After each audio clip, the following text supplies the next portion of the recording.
All right, welcome everybody. I hope you all can hear me. So thank you all for being here today.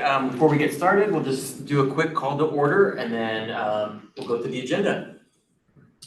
So the Cosmetology Qualifications Committee meeting is convening at 9:32 a.m. on Monday, January 5th, 2026. This meeting is being held in person and through Zoom video conference and is also being recorded. The recording will be posted to the internet for public viewing, and I will now call roll. Amantha Hood. Here. Angelica Hamlin.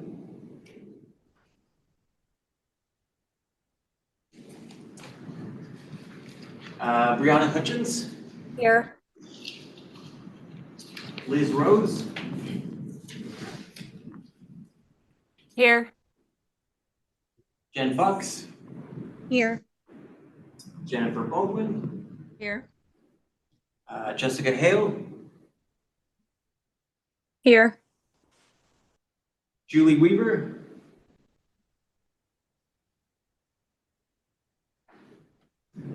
Kalina Ackelson. Here. Kat Chaco Solis. Here. Gary Weed.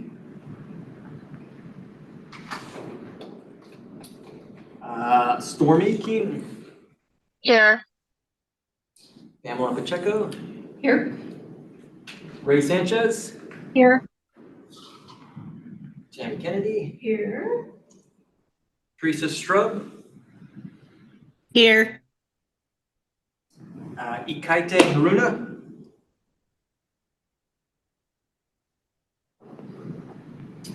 Noelle Johnson.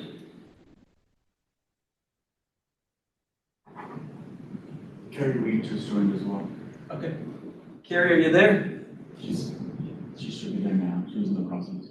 Can you just read so we can see everybody? Uh, I don't think there's a way. Carmela Salvador Solano.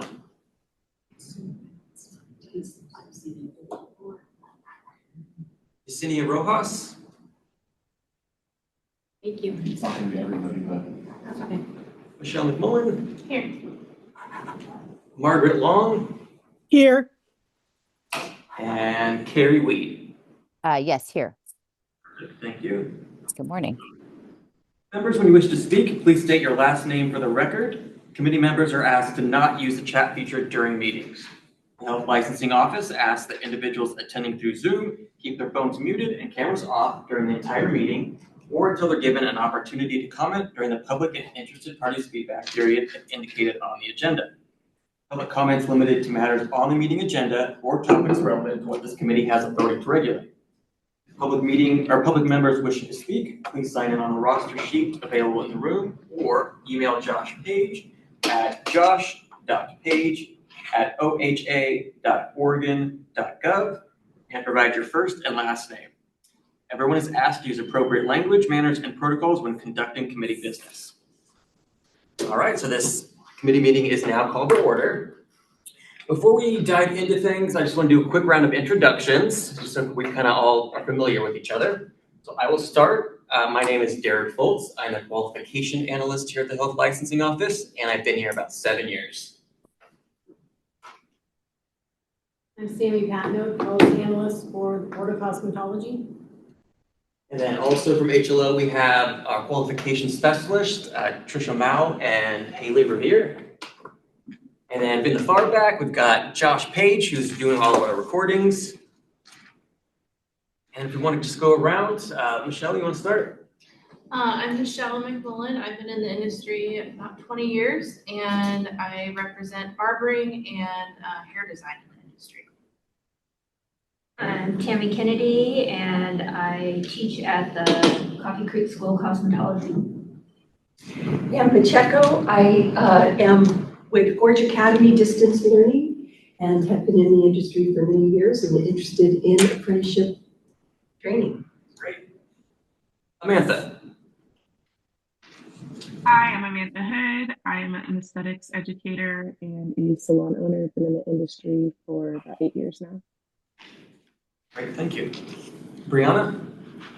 Hi, I am been in the industry for 15 years and I am a salon owner and licensed in cosmetology, nails, and esthetician. Liz?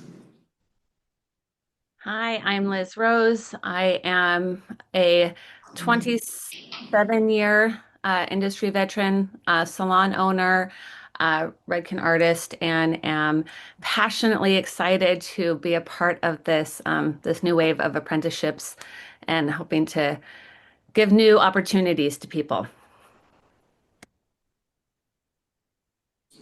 Jen Fox? Hi, I'm Jen Fox. I'm the owner of Fox Beauty Studios. I'm an esthetician. Thank you. Jennifer Baldwin?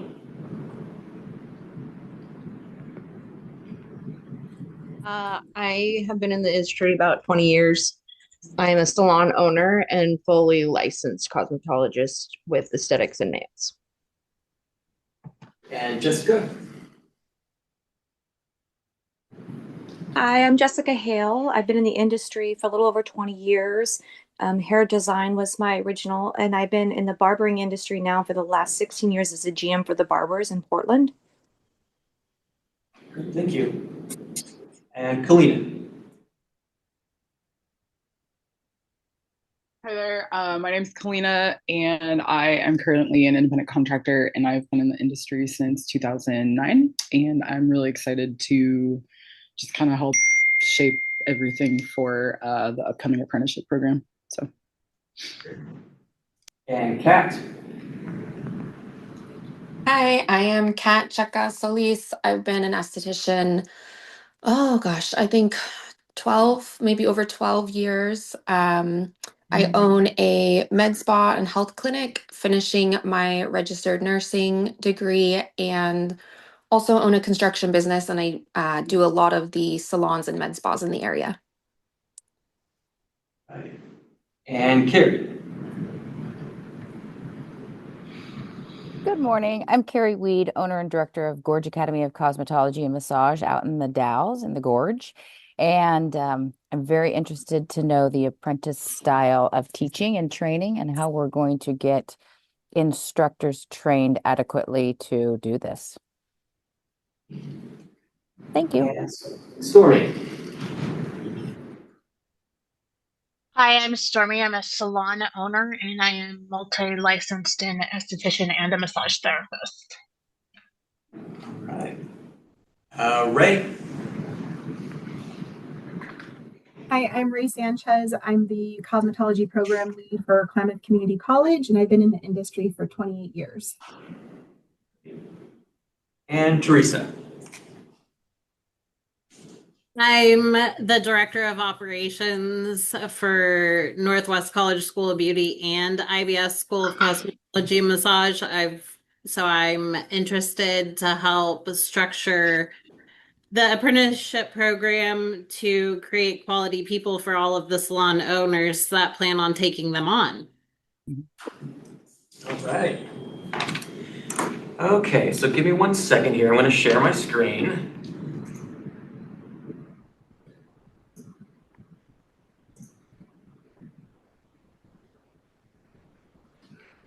Right. Hopefully you all can see that. It's just a copy of the agenda. So we'll just do a quick overview of what kind of our goals are for today. Go ahead. You have a question? Can you see me okay? I wasn't called upon and I was concerned that my video wasn't coming across. Oh, yeah. What's the name? Julie Weaver. Oh, okay. Yeah, go ahead, Julie. Oh, I was initially licensed in the mid-1980s, and I left the profession for a number of years, and I'm re-entering it. I'm a nail tech and live in the Coos County. All right. Yesenia joined us as well. Oh, okay.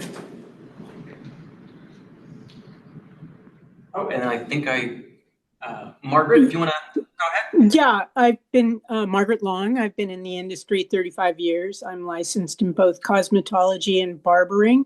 I've been both an educator, salon owner, and I was with the first apprentice program in California. I was a master trainer.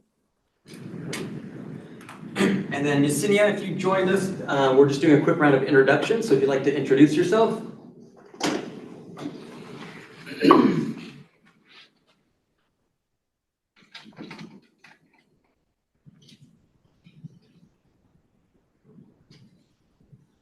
I hope you can hear us. All right. Just move forward. So here's a copy of the agenda. So the next thing we're going to do is just a quick little presentation that's going to give the committee a better idea of what their goals are and to kind of help keep things focused. And then we will dive into the actual discussion. And then depending on how far we get today, there's a few other things that we will talk about. And then at the very end, towards like 2 o'clock, 2:15, we'll do a public comment period. So let's just dive right in. So this is all information that you guys should have in your material. If not, let me know, we can resend it to you.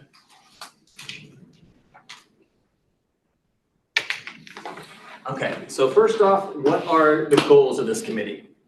So the goals of this committee are to make recommendations on the following topics. So determining what requirements someone needs to obtain a provisional certificate for each field of practice. Determining what requirements someone should hold to become a supervisor to a provisional certificate holder. Determining specific supervision requirements. And then determining what requirements someone needs to go from a provisional certificate to a practitioner certificate. And before we get too far into it, I want to clarify just a few terms.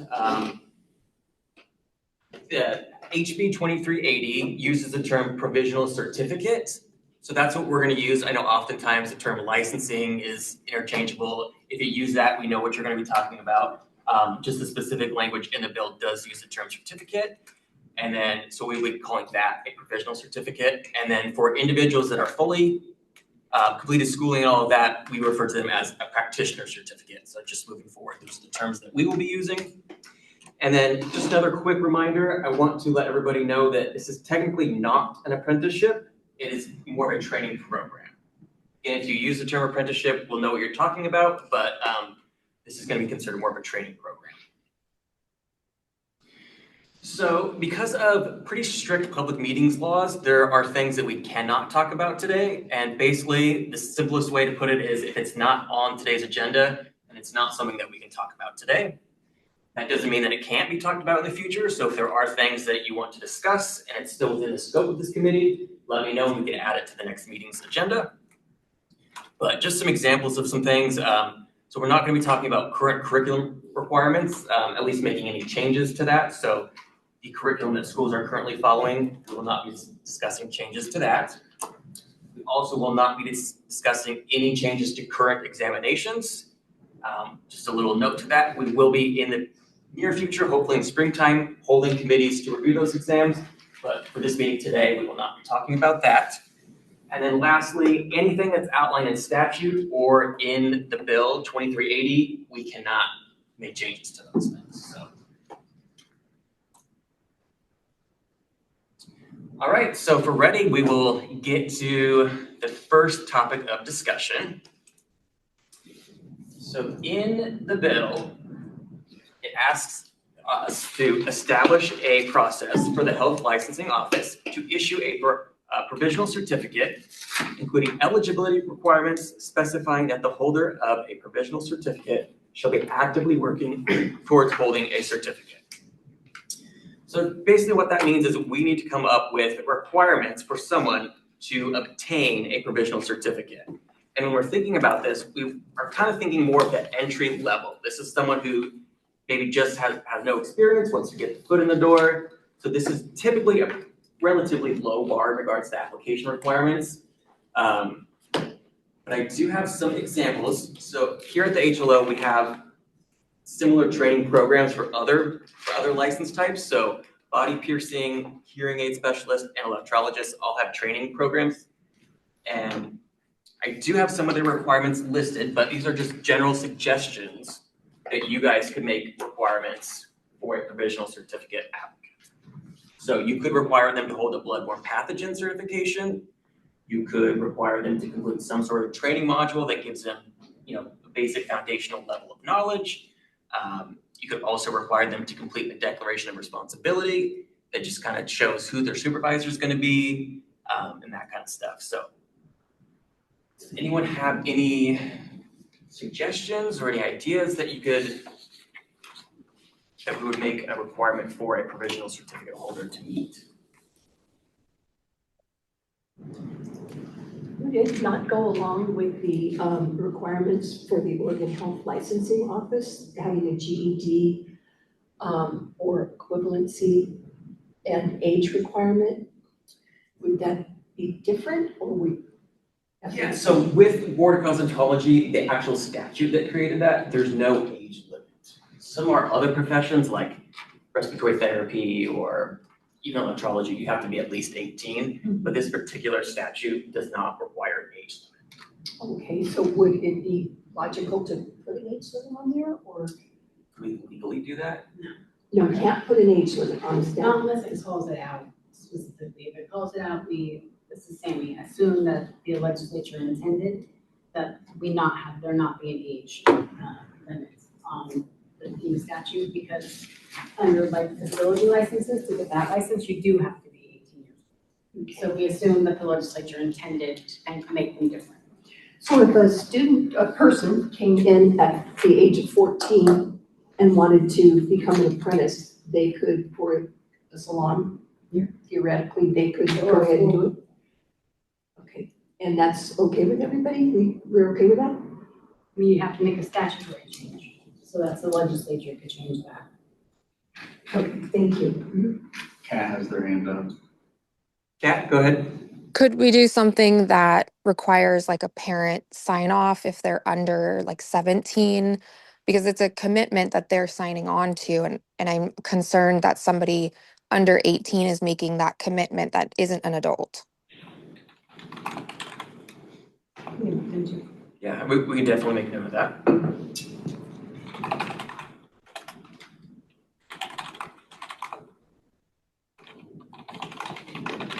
Margaret also has her hand up.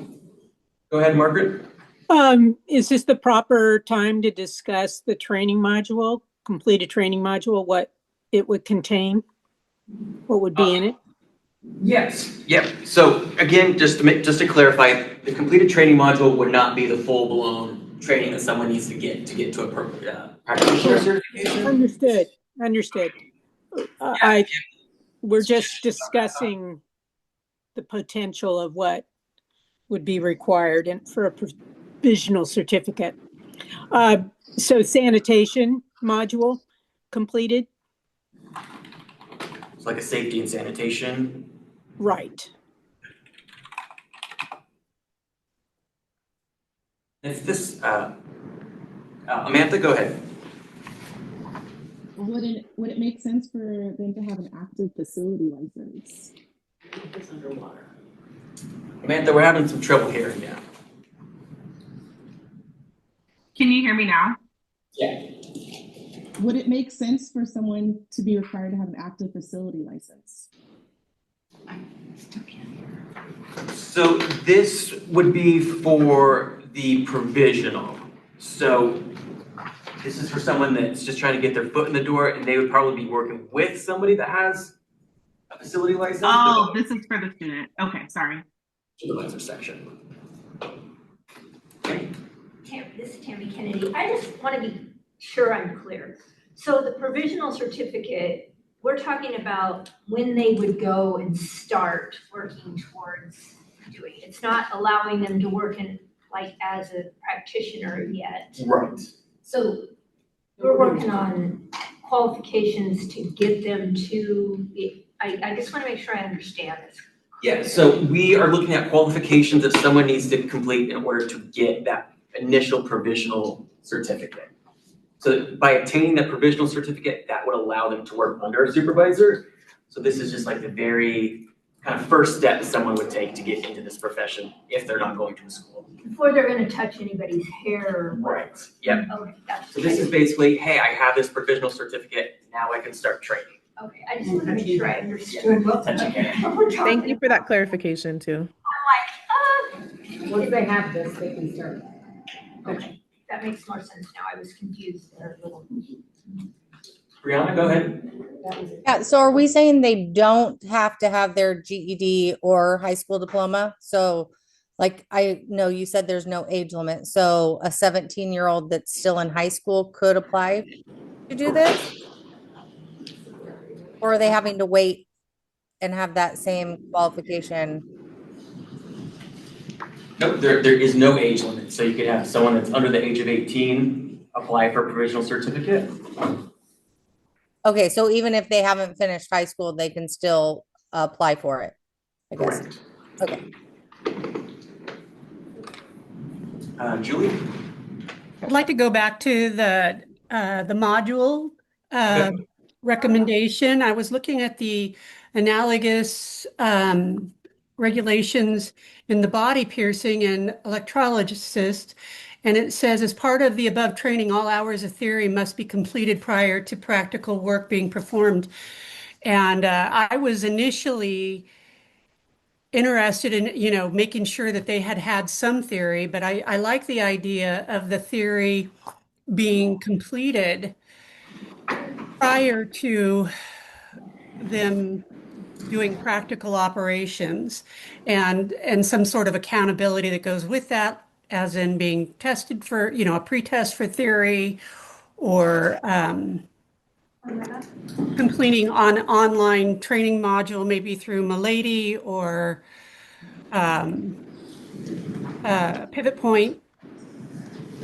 I don't know if that's out of line, but that was the direction I was kind of going. Okay. This is Carrie Weed, and I have a quick question.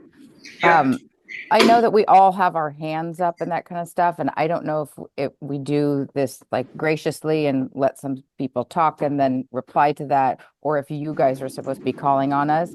But one of the things that kind of comes up is I don't know that we can put, I think the whole conversation has to start of what the ideas are, because if they're going in for a provisional certificate, what is the supervisor training them?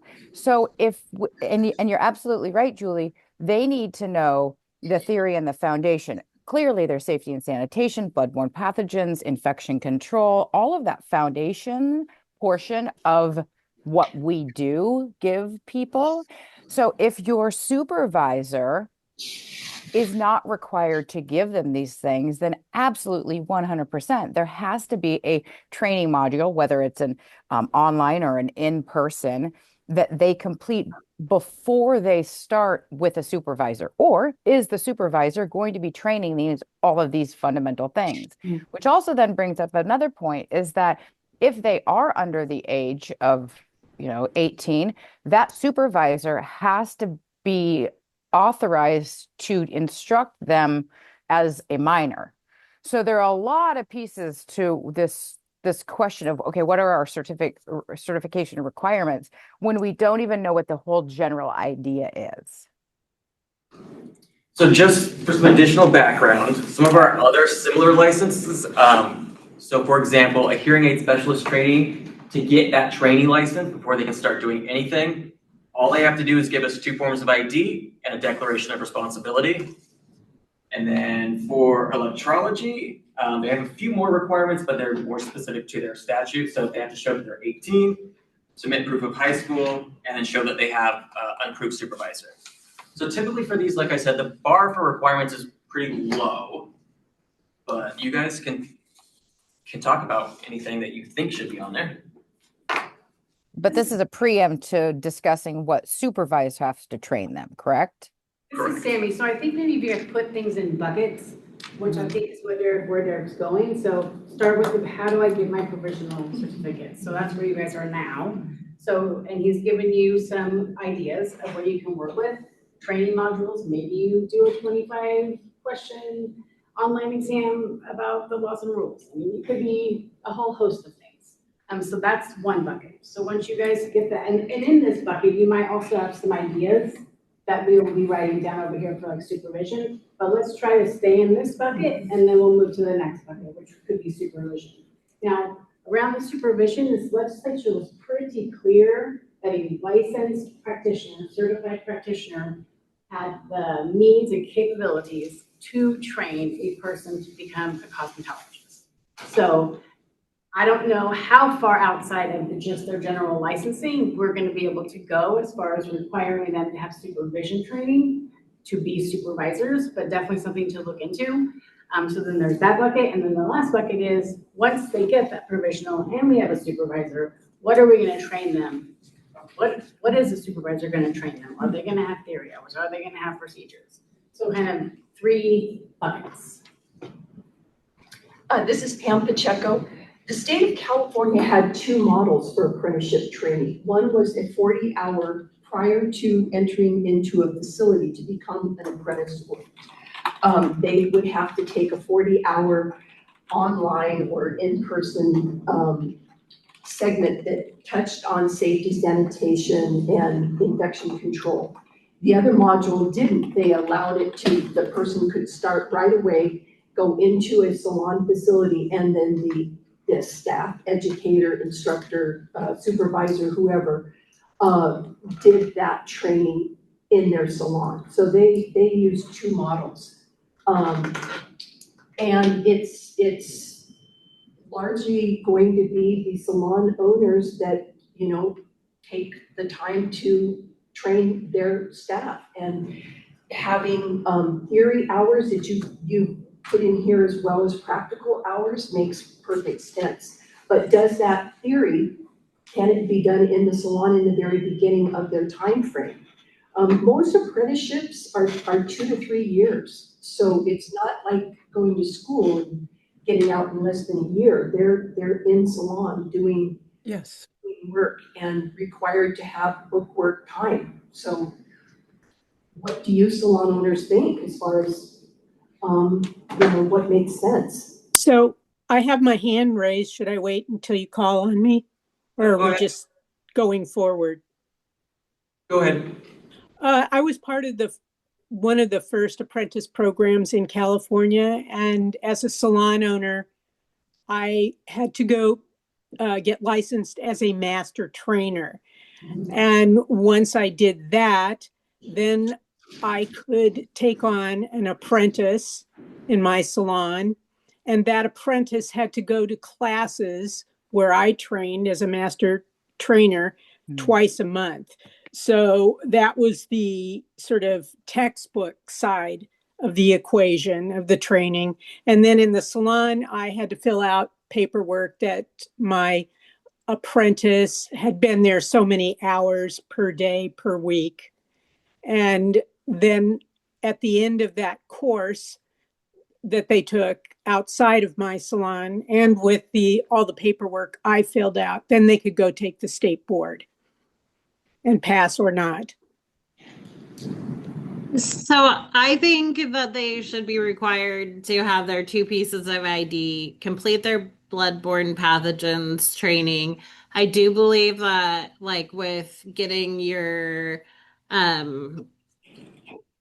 food trainer's card, you do an online course. I think there should be something like that they have to complete for the Oregon laws and safety and infection control. But I also think that they need to have the backing of who they're going to go work with to get a provisional certificate in the first place. So whoever salon owner or who is overseeing them needs to also sign off on that, because in this day and age, everyone's teaching themselves how to do services off of YouTube and TikTok.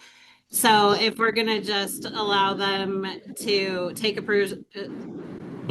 that education that they're giving themselves that way and not actually having a backing to it to set up for it, they're going to start off with bad habits and inappropriate standards to begin with. So I think those should be some of the requirements that we have for them to even get that provisional certificate to begin their training. And I will say this is Derek, that the Declaration of Responsibility is a pretty standard form that we have for all of our training programs. And what this does for us is when we get the training or the provisional certificate application, it allows HLO staff to review it, make sure that the supervisor that's declared on that responsibility form is actually a qualified supervisor. So that way that the individual we know that the individual who's being trained is being trained by someone who is approved. So like I said, that's something that's pretty standard, and I think that's a good idea. Most of them have, the supervisor signs off. There's a list of requirements that they review, they sign off. There's a section that the trainee will sign off, so it's got both signatures, both have reviewed it. I really like that idea that she had, the 2 forms of ID, safety, sanitation, infection control, training, bloodborne pathogen, and then have a sponsorship from the salon sign off. I think that's great. Yeah, this is Tammy. I just so many questions came up as I'm listening to everybody talk. I do understand that there are going to be different buckets, like Sammy mentioned. I do think that, but the thing that worries me about, let's say they just do a bloodborne pathogen training and give 2 pieces of ID. I understand that people can learn to cut hair or learn to do a perm or a color, but what about all those chemicals? Is that supervisor going to be teaching them about all the chemicals and how you could make somebody go blind or burn off their hair? Or, I mean, there's just so much to it. I just don't, it seems nervous for me to let somebody go, yeah, I can show you how to do it, but that doesn't mean you know how to do it or know the right way to do it. And then is that even part of it? That's the part maybe that's a different bucket we haven't gotten to yet, but. Yeah, so towards the end, we will be talking about more of the specific training requirements. Not specifically a curriculum because it's not a school, but we can do a sort of training outline of, hey, these are all the things that we feel a supervisor needs to be teaching provisional certificate holder. And you guys can include whatever you want, whatever you feel is necessary to get this person qualified. But we'll just do that more towards the end because I think that's probably going to be our biggest meat and potatoes of the conversation. Okay. Also, I had an idea or kind of a maybe clarification. So once they have all of these things in place that they need to apply for a provisional, would it be appropriate maybe to have salons or barbershop do an interview for people that are wanting to come do that at their salon or barbershop? Yeah, that would probably be more. Is that at the discretion of who's supervising? I think it would be more at discretion of the salon. Okay. Yeah. And that would be appropriate for. I mean, they could require it, yeah. For requirements, okay. Does anybody else have any? Oh, Ray, go ahead. Has that application for the provisional certificate already been created, or is that also part of this meeting as well? I'm sorry, can you say that one more time? Has an application for the provisional certificate, do you guys already have a form in place, or is that also something that we can talk about in this meeting too? Yeah, we don't have a form in place yet, but if you have recommendations of things that should be included, definitely bring it up. I would recommend that the 50 miles away from a training facility is somehow verified, because as was mentioned earlier, people are learning all sorts of things from TikTok, Instagram, YouTube. And so I just was wondering what like the checks and balances was going to look like to ensure that somebody was that distance away from a training institution. Yeah, and that's something that we're still kind of working on internally.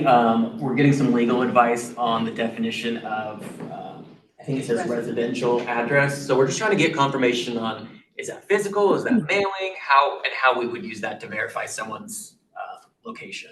Okay, that's sounds great. We'll definitely look into, but we're still kind of up in the air at the moment. Okay, thank you. Kat? So I kind of have 2 things to touch on. I wanted to touch on that really quick. I live out in Sherwood. It's a little more rural. And so the 50 miles, I think, is a little strict, especially if you live kind of more out in the boonies. You might only be 30, 40 miles out, but you're on twisty, windy back roads, and you maybe only have one school that fits in that 40 miles, and it's maybe not the school you want to go to. And so I think it still is limiting because you don't have a couple different school choices to pick from, like people who live closer to the city do. So that's just kind of my 2 cents on the 50-mile rule. The other thing I wanted to touch on, I think maybe is just more clarification for everybody. So I was a part of the apprenticeship. It's actually in place of law school in Washington. So instead of going to law school, you do an apprenticeship.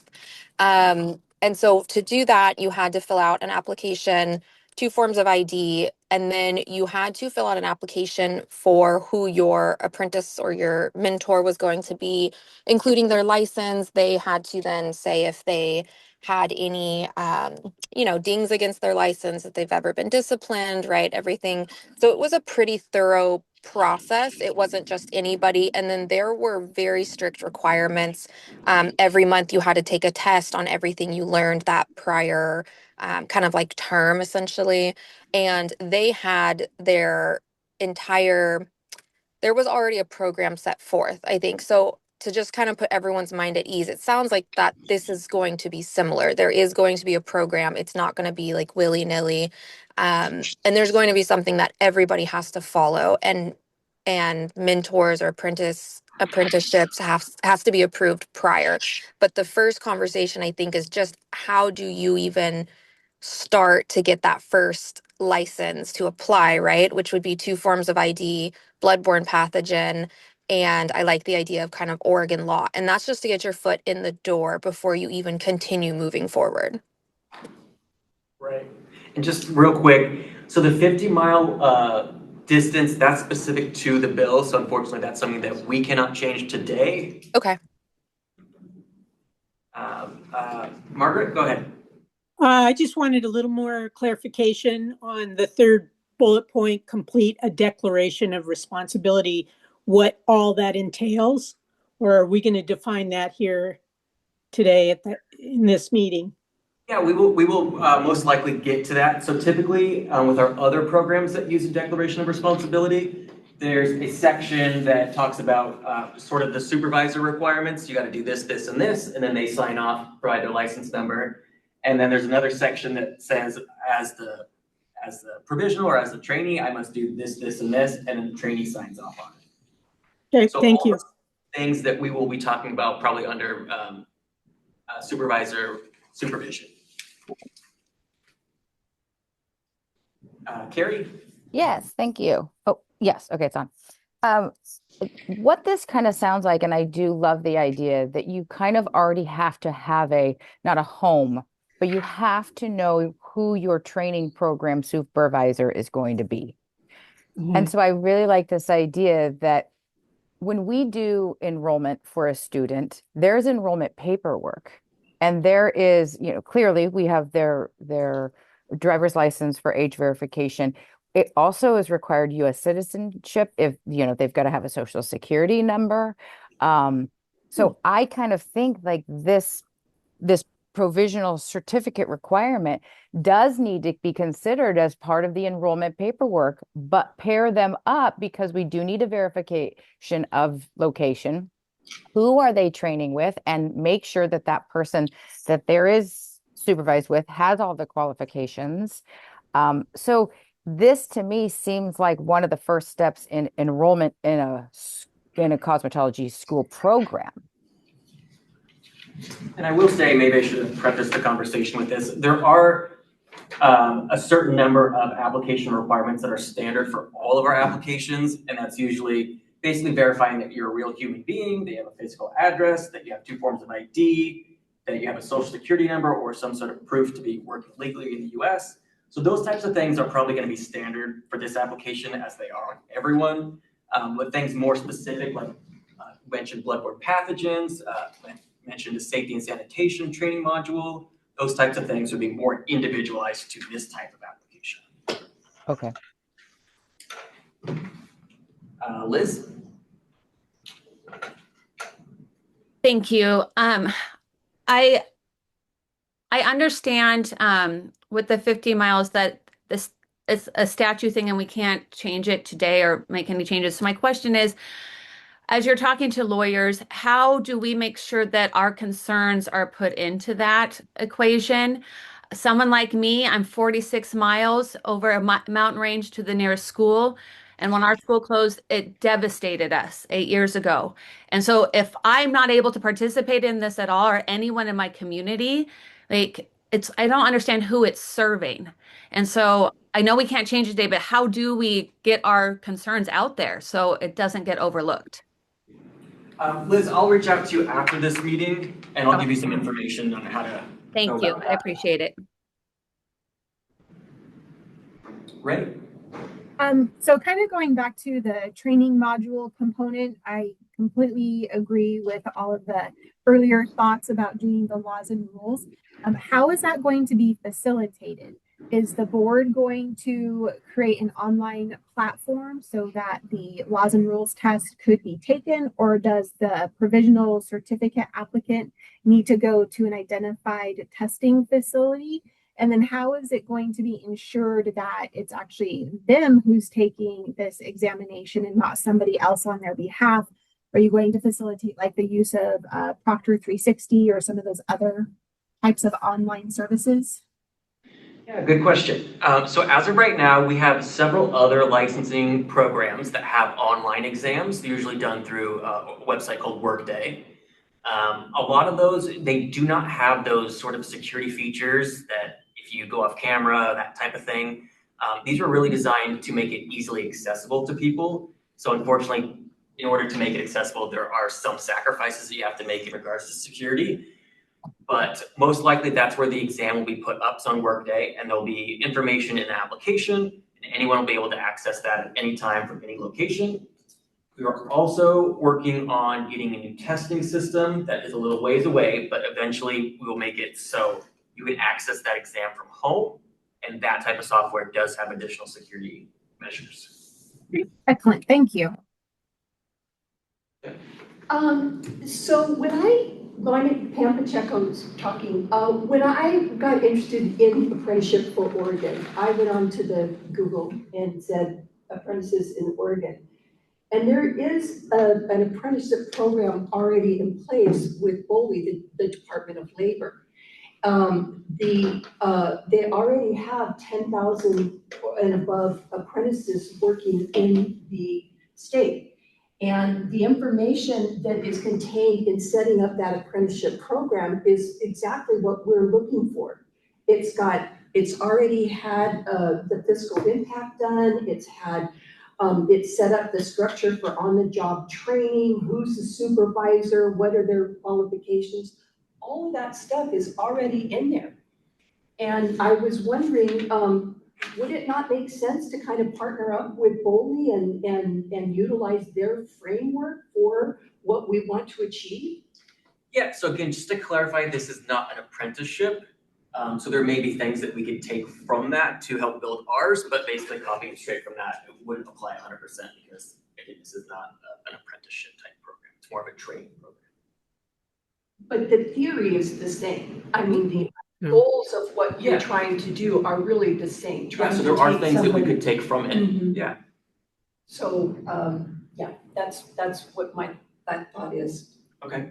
Can you make clear what the delineation is then between what the certificate program is and an apprentice program? Why are they so separate? Yeah, so my understanding is that with apprenticeship programs, there's various levels, and then they involve getting compensated or a certain level of payment. Mm-hmm. And in this particular training program, there's not that outlined in the bill. So since there isn't so does that mean the apprentice or the certificate holder doesn't get paid while they're working under a supervisor? Business owner to decide. Yeah. As Sammy just mentioned, that could be something that's up to the business owner to decide if they want to go that route. But in the bill, there's nothing that specifically outlines payment structure or anything like that. So for us, it's more of just a strict training program. So you sign up to be a trainee, you complete the training, then you get the full certificate, and that's when you start seeing clients and making money.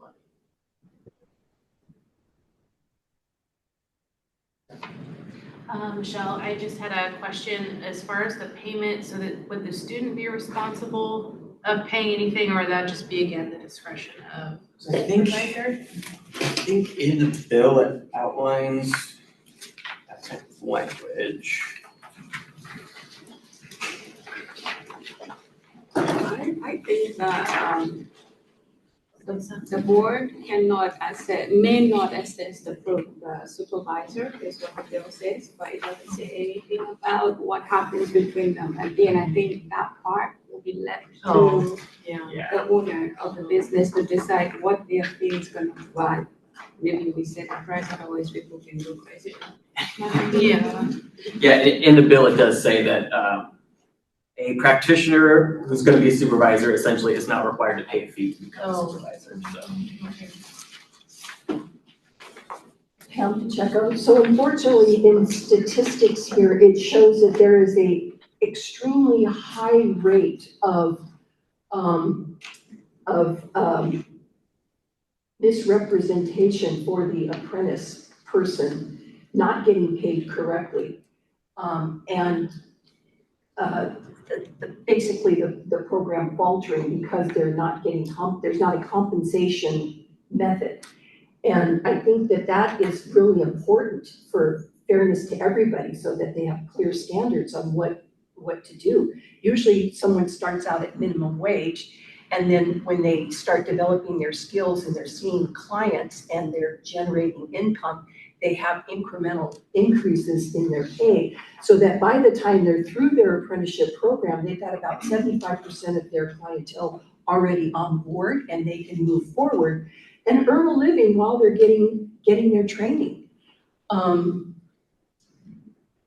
So again, because it doesn't outline any specific payment schedules or things like that in the bill, we assume that that's not something part of the program.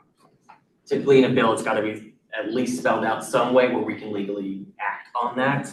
I think if they're licensed, because I've done that, I've trained people that are licensed under me, and they definitely did get paid. But if I'm having a student that is not licensed and they're in a training program, I wouldn't expect to be paying them because they're learning from me and they're basically coming to school with just me and that person. That's the way I see it. But again, I mean, I'm sure it could be different, but that's just the way I look at it. This is Kat. I personally agree with that too. I would not expect to be paying who I'm training, at least not in the beginning. Maybe when it's almost like a version of an externship where the last month or two they get to be hands-on, similar to schools, they're not allowed to keep the money they charge the client, but they can keep the tips.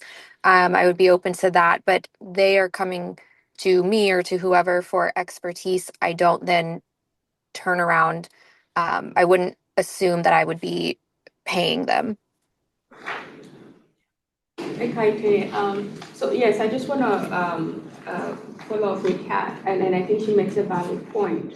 Not seeing that the rules for cosmetology in front of me, the question for you would be, are you allowed to practice cosmetology without a license? And the answer would be no, right? Correct. Okay. So if this individual is going through this process of having the supervision, because then they have that certificate, therefore, they could get some money, right? Because then they have that certificate that allows them to practice.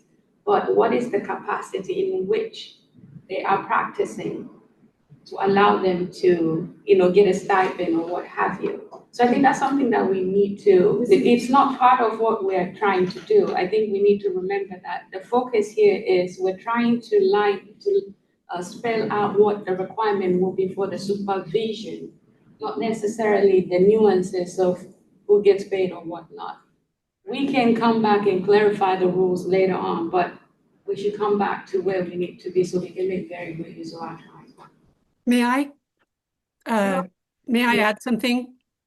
To determine who's paying per, unless HLO is accepting a fee for something, this office, the board has no authority over regulating how much somebody's going to be paid, at what level. And if the legislature wanted that, they would have put this whole thing under the Bureau of Labor and Industry, exactly, who already has a framework for all of these things like.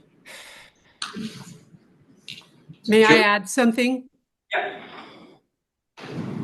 Go ahead, Julie. One of the things I'm seeing is at the beginning of the discussion today, you said we understand what you mean when you say apprenticeship, and I'm seeing the two terms being conflated because this is not an apprenticeship which would normally be a paid position within the labor force, and I think by conflating the two terms, it adds a little bit of confusion. If we just dial it back a little bit to just referring to it as a provisional certificate and thinking of it as a student certificate, that it may be more clear what our goals should be for the student.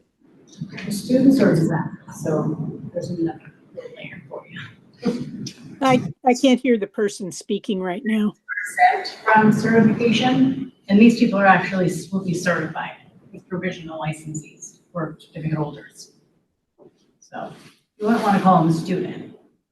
I apologize, but can we find a name to call them that isn't like apprenticeship? Because I agree it is getting very confusing.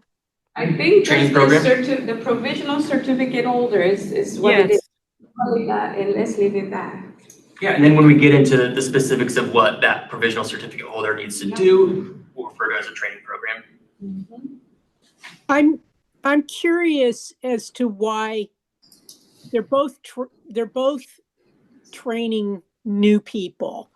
One on the apprentice side, one on the provisional certificate holder side.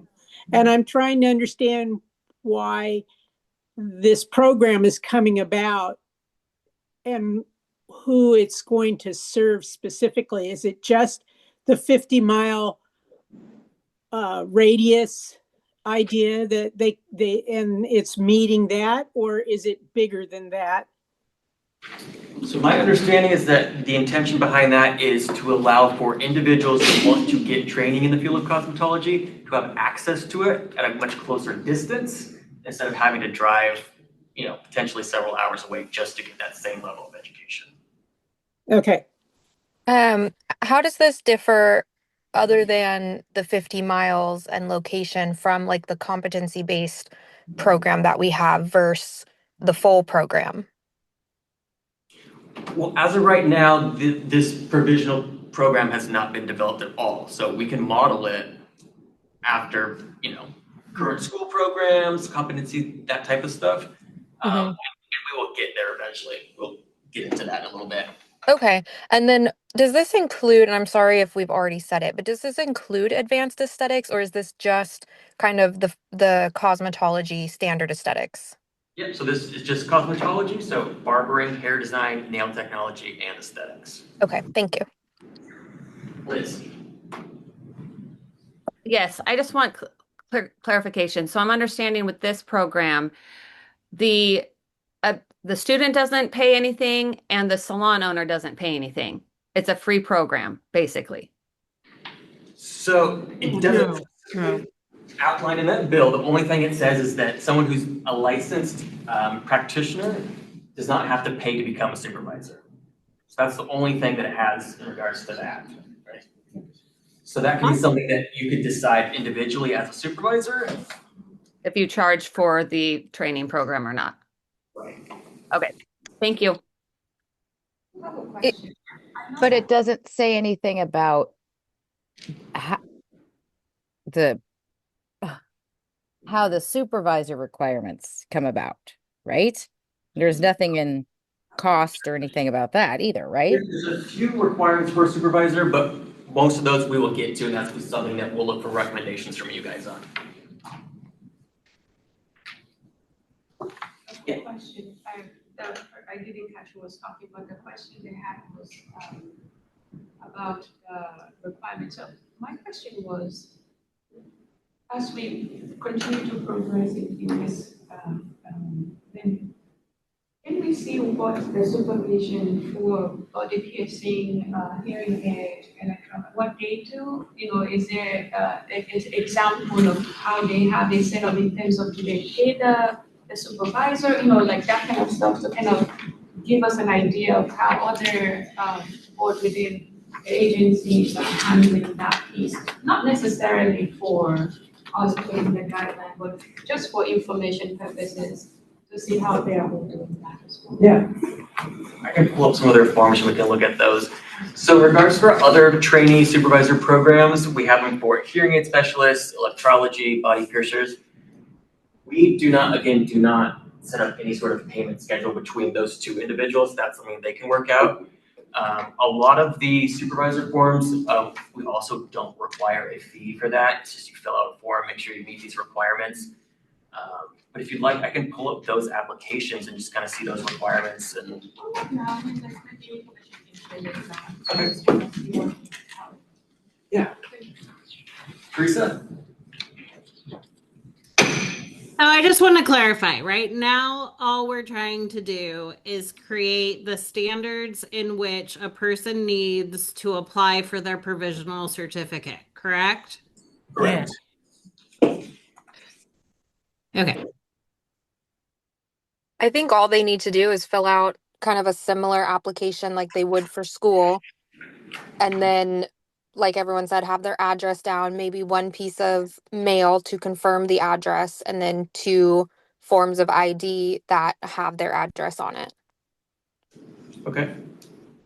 So as of right now, it looks like kind of the consensus, complete a bloodborne pathogen certification training, complete some sort of safety and sanitation module that might also include the Oregon laws and rules, and then that declaration of responsibility.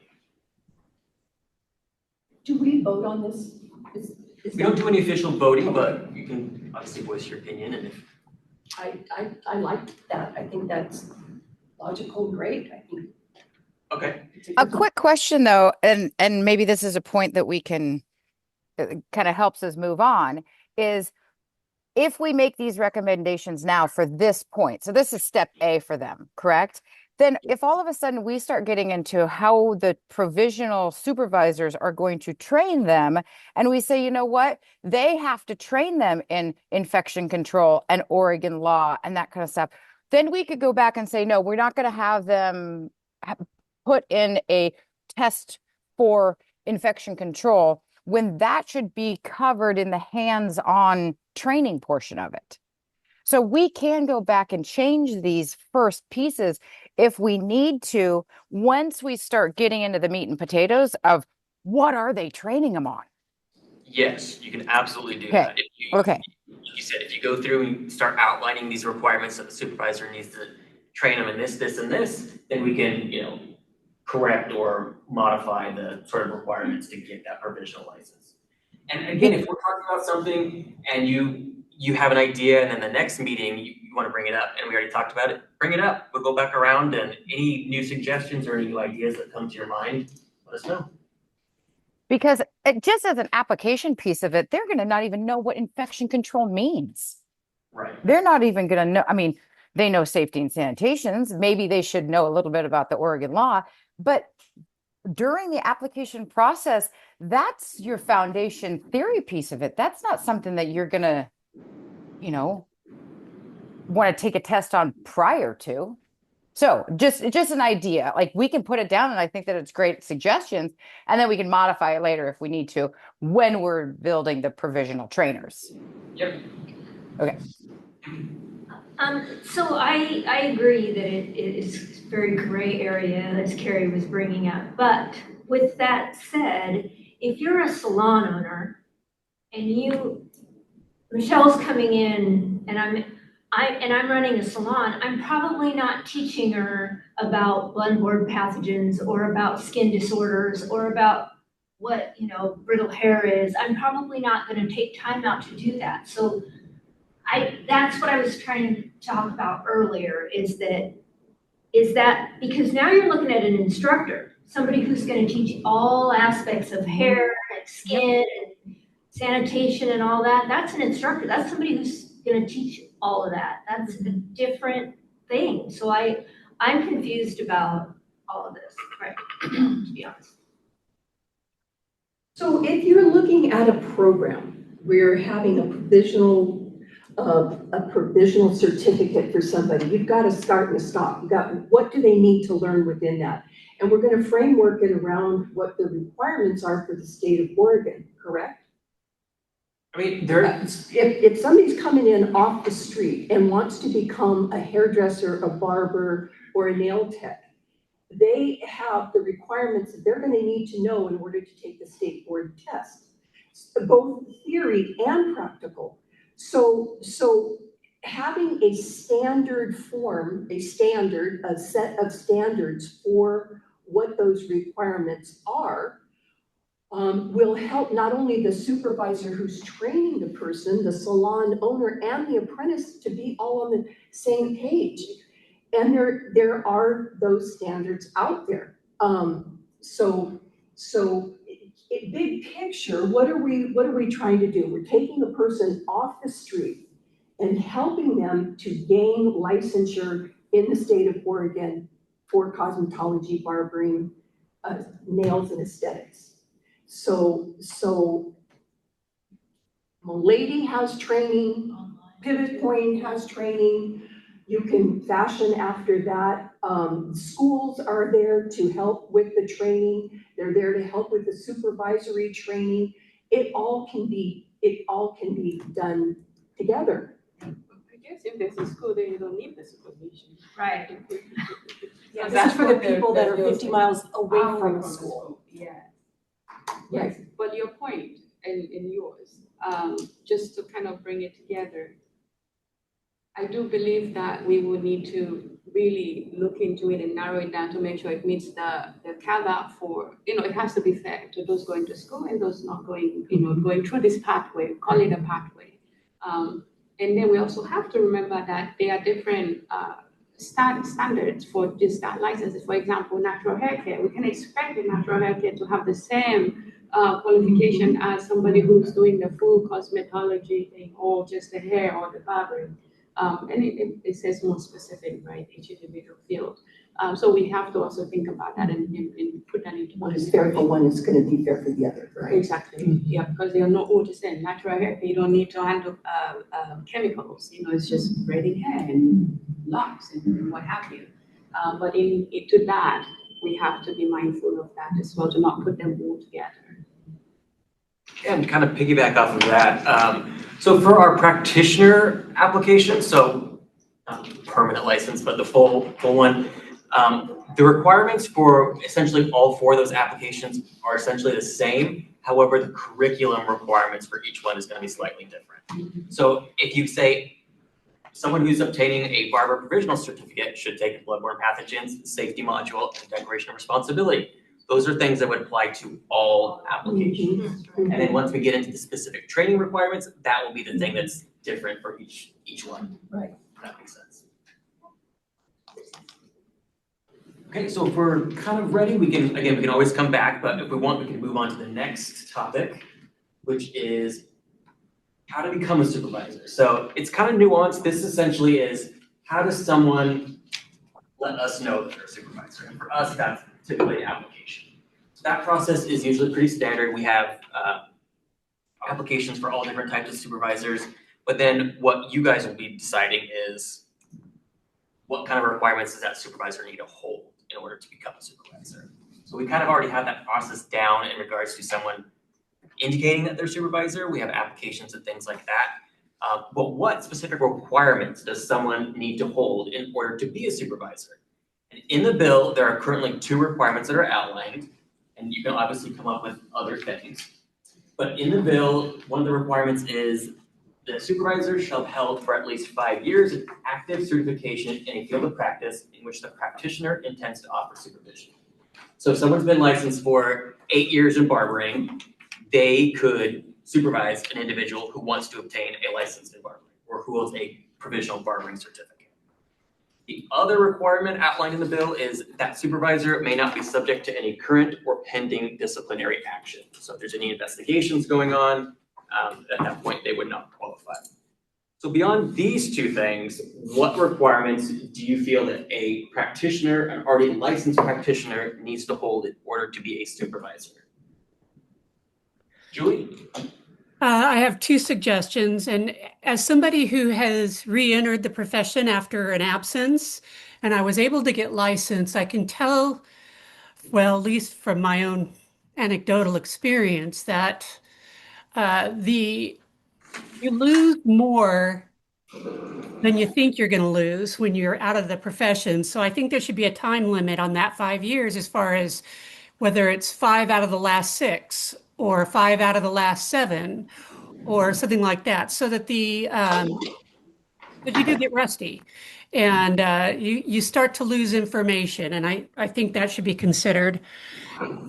And I also think that they should be, for example, again, Milady has training modules for instructors in schools and other programs. So I think that they should have to go through some sort of pedagogy appropriate for the profession.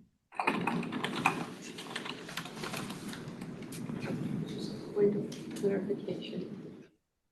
I keep hearing Malady, you know, for some of us who are not familiar with this, is it like an online school program? What is it? It's one of 2 training programs. Pivot Point Training is a book in theory and practical nationwide, and Milady is the other one. Gotcha. And then the other thing I wanted to point out was that, and maybe clarification from you, is the second provision for the supervision. When it said may, you know, it's like a very loose there with that, because the first one says shall, and that's absolute, and the second said may. You know, are we like allowing, you know, if you know, it's not, you're not guilty, but you know, there's a little more chance wiggle that- room. That's a good catch. yes. So, you know, so do we have to? Oh, we're still working on that. It's very difficult to hear what's being said. Can we reiterate what was just brought up at that point, please? Yeah, so in the Thank bill, you. there are 2 requirements outlined for supervisors. One of them says you shall have held a license for 5 years, meaning you have to do that. The other one says the supervisor may not be subject. And when it's using language like that, there's potentially a little more wiggle room as to what it may mean and what we may be required to do. I'm thinking, this is Sammy, in this circumstance, they're saying you can't have any current or pending disciplinary action now or pending. And then shall is that you must have worked, no matter what, at least 5 years, had your license for at least 5 years. So essentially, they're still both required. Yeah. It's just the way that they wrote it. I'm not sure why they chose the word may. So the people that are applying for the provisional certificate have no age limit, correct? So is there some sort of like background check or to make sure that these minors are going to be protected in the situation? I think that would be something that's important, you know, with HEC for our teacher certificates. In order to recruit and work with minors, we have to go through fingerprinting and background checks for that kind of situation. And I do think something like that to protect the youth is important in these situations as well. Yeah, and if you look on this slide I just pulled up, it does outline all the requirements that someone needs to meet to become a teacher through HEC. And the interesting thing is, for all of our other programs that have a supervisor trainee option, the training has to be 18. So we don't really have that concern. With this one, you do have the potential for a supervisor working with someone underage. So that's something that we could put down. If the supervisor works with somebody under the age of 18, they do have to have a background check. If if they're 16 or under, I was led to believe that's a law. Am I wrong there? I never heard that law, but if you have an ORS, we could definitely look it up. If you're working with somebody under 18, it could be under 16. That number, I'm not sure. You have to have a background check. Oh, I know, like. And fingerprints. I It's think that under is true. 18. You have to Under have 18. a background and fingerprint check. Yeah, thank you. Well, is that really right though? Because we work in all kinds of different places and with people who are under 18, and we're always not background checked for gaming. Right? Right. I mean, it's different for, this is Haley, it's different for schools, obviously. Right, yes, Yeah. but in this situation, training program, they've applied. And so Education. this is necessarily true. I don't know. Yeah, we can put a note on it. And there, again, there's nothing in the bill that says specifically calls that out. If you're working with underage certificate holders, then you gotta meet this, and this. But it's something that we can put down and then look into it. And I think that it's definitely something that should be, if they are, if you're in a training program and you're under the age of 18, absolutely the supervisor trainer has to have a background and fingerprint check. Agreed. Legalities have to be met. I don't know much about labor law, but I maybe, and I didn't see anything in here like you said, but it does give us, meaning the board, to set the rules, right? Because the rules further clarify what the law says.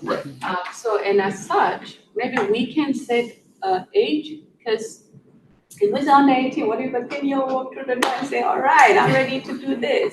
So maybe, when does high school start? You know, maybe freshman? I don't know, but just that maybe we can put an age.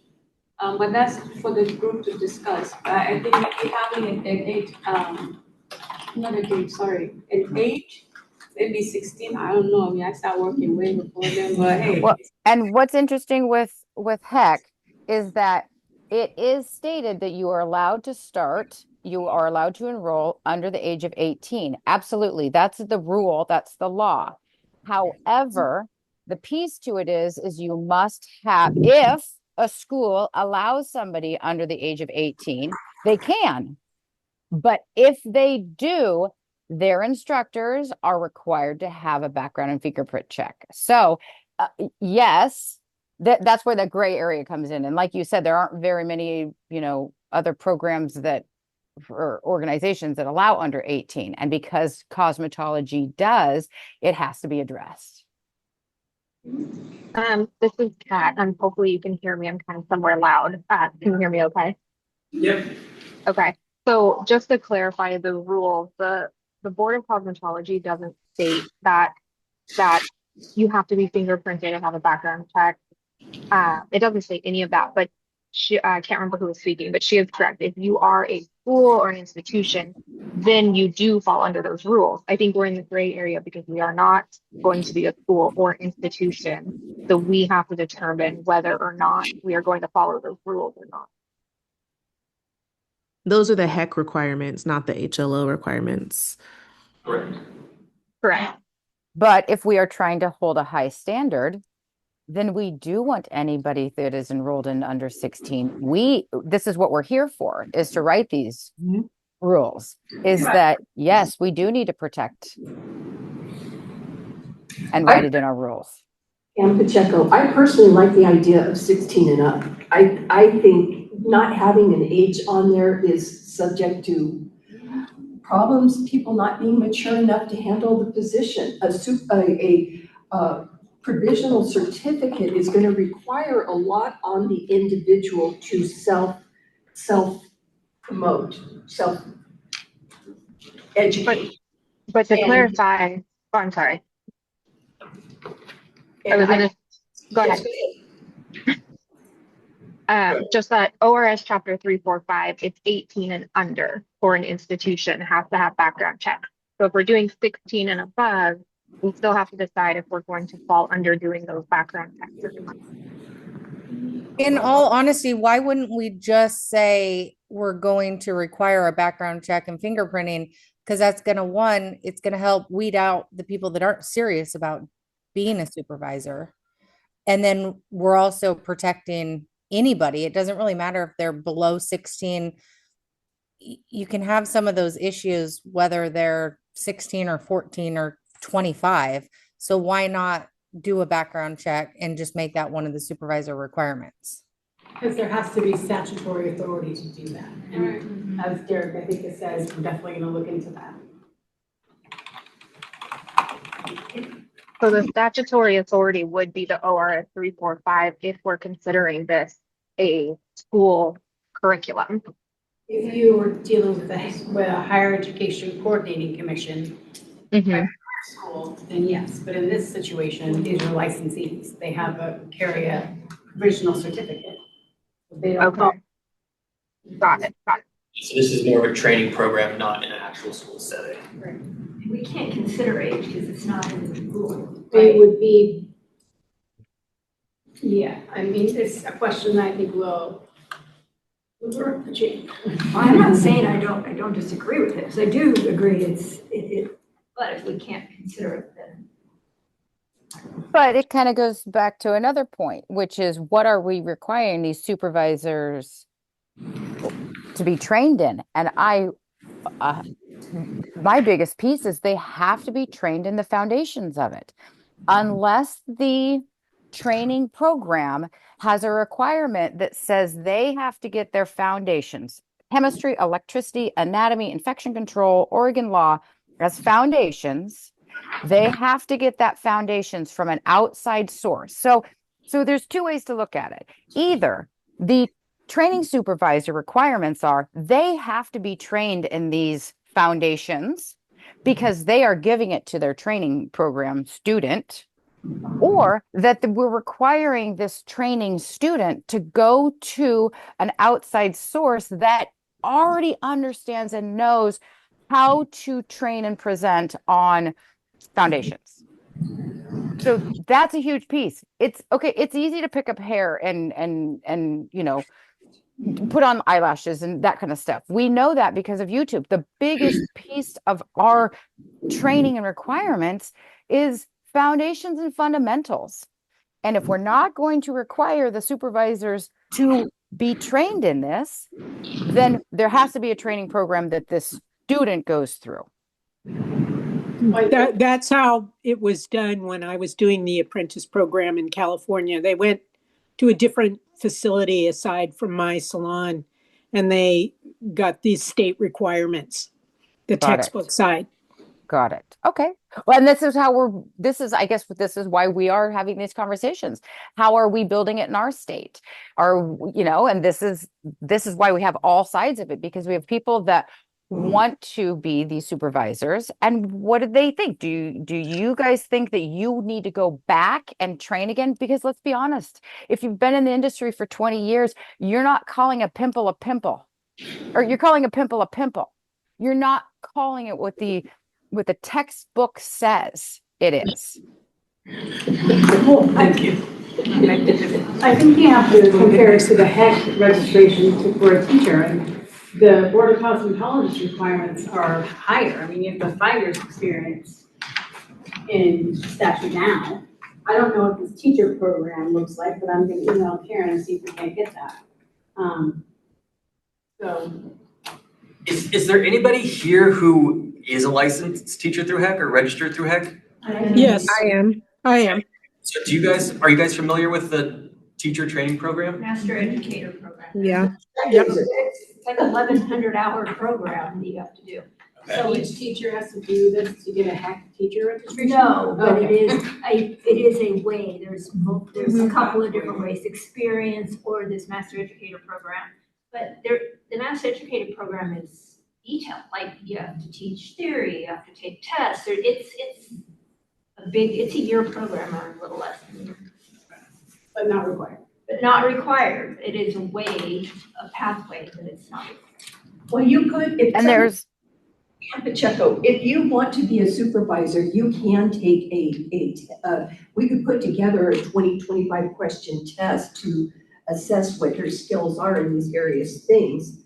And they can self-pace, they can do it online, have educational classes provided online that give them the reaffirming information they need. And they can take it as many times as they want until they pass, and then they're ready to start training. Standards, I do agree, standards are really important to have for the supervisor to take it on. Otherwise, you just get somebody that you said earlier that's been in the business for 20, 30 years that hasn't picked up a book or gone to an educational conference or anything, and says, oh yeah, I'll bring that person on board. I'm not gonna pay them, but yeah, they can sweep my floor and answer my phone, and they'll be licensed in 2 years, right? I don't think we want that. So. Absolutely not, because we're not giving the foundation of and the training. We're not getting them that the why. We're giving them the how, but not the why. I mean, infection control itself is hugely important. Electricity, anatomy. So we want to make sure that this training program just doesn't show them the end result, how to get the end result. They need to understand the scalp analysis and all that. Instead of requiring the supervisor to go through that core foundation, could we focus on making that like a requirement that they go through the Milady SEMA online platform, on the side of also doing the, working inside of the salon, like putting the pressure more so for the foundations to be learned through programs like SEMA, which is Milady's online portal. Yes, but you do, that's great, but I don't think SEMA is like individual like that. So the SEMA goes through schools and then the schools facilitate it. So I think the idea of, yes, that they can get that outside theory, but maybe they have to complete a course. They have to complete a 200-hour theory foundation course. And maybe they don't have to do it to start off, but maybe within the first 6 months of their training program, they're required to complete a 400-hour foundation or 200-hour foundation. Are you course. referring to the supervisor requirement right now? No, the student. Oh, okay. I thought we were in the supervisor requirement. But yeah, right, but it's still on topic, because if we're trying to make sure that the supervisor doesn't necessarily have to go through that foundation, because a lot of these people are going to be also managing an entire salon on top of this. Absolutely. Right. That's really our concern. Our concern is, what requirements do we want a supervisor to have in order to start supervising a provisional certificate holder in a field of practice? Now, what I think the legislature intended was that they thought that if you have held a license for 5 years, you're more than competent to teach people. And that's not true. That's what they said. No. That's what they said. Is that right? Hands on. I don't know if that's right, but that's what they said. And that's kind of where we're at. That's what we have to work with. Who we are. Good question. It's been a while since I looked at this, but do we require continuing education for the hairstylist, all of that? Do we? I don't. Nope. Okay. Because the practitioners are going to be the ones with this supervision. So then we may need to really think about that, because, like you said, if somebody's been practicing for more than 5 years and they are not keeping up with current trends or what's happening, because things are changing, at least in the board of massage, things are changing every single day. So a new modality just popped up. But with that being said, I just wanted to know if there's that continuation of education for cosmetology. There is not at this point, no. There is not. And within massage therapy, it is required, and there have certain requirements, like they do have to have ethics, and they have to go through specific types of things so that they do keep up on the foundations and ethical side of it. But no, in cosmetology, only in advanced aesthetics do they, but nothing else in cosmetology is there any required continued ed. Brianna?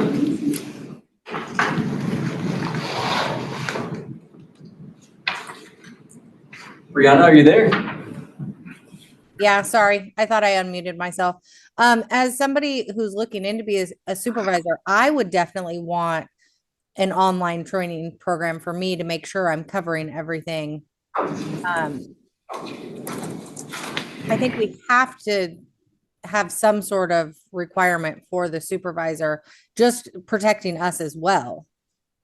So let me clarify. SEMA doesn't offer training for an educator. It's Milady training, online training. So if a stylist, salon owner, whoever wants to investigate training, just like Paul Mitchell does and all the other companies, they would go to Milady training.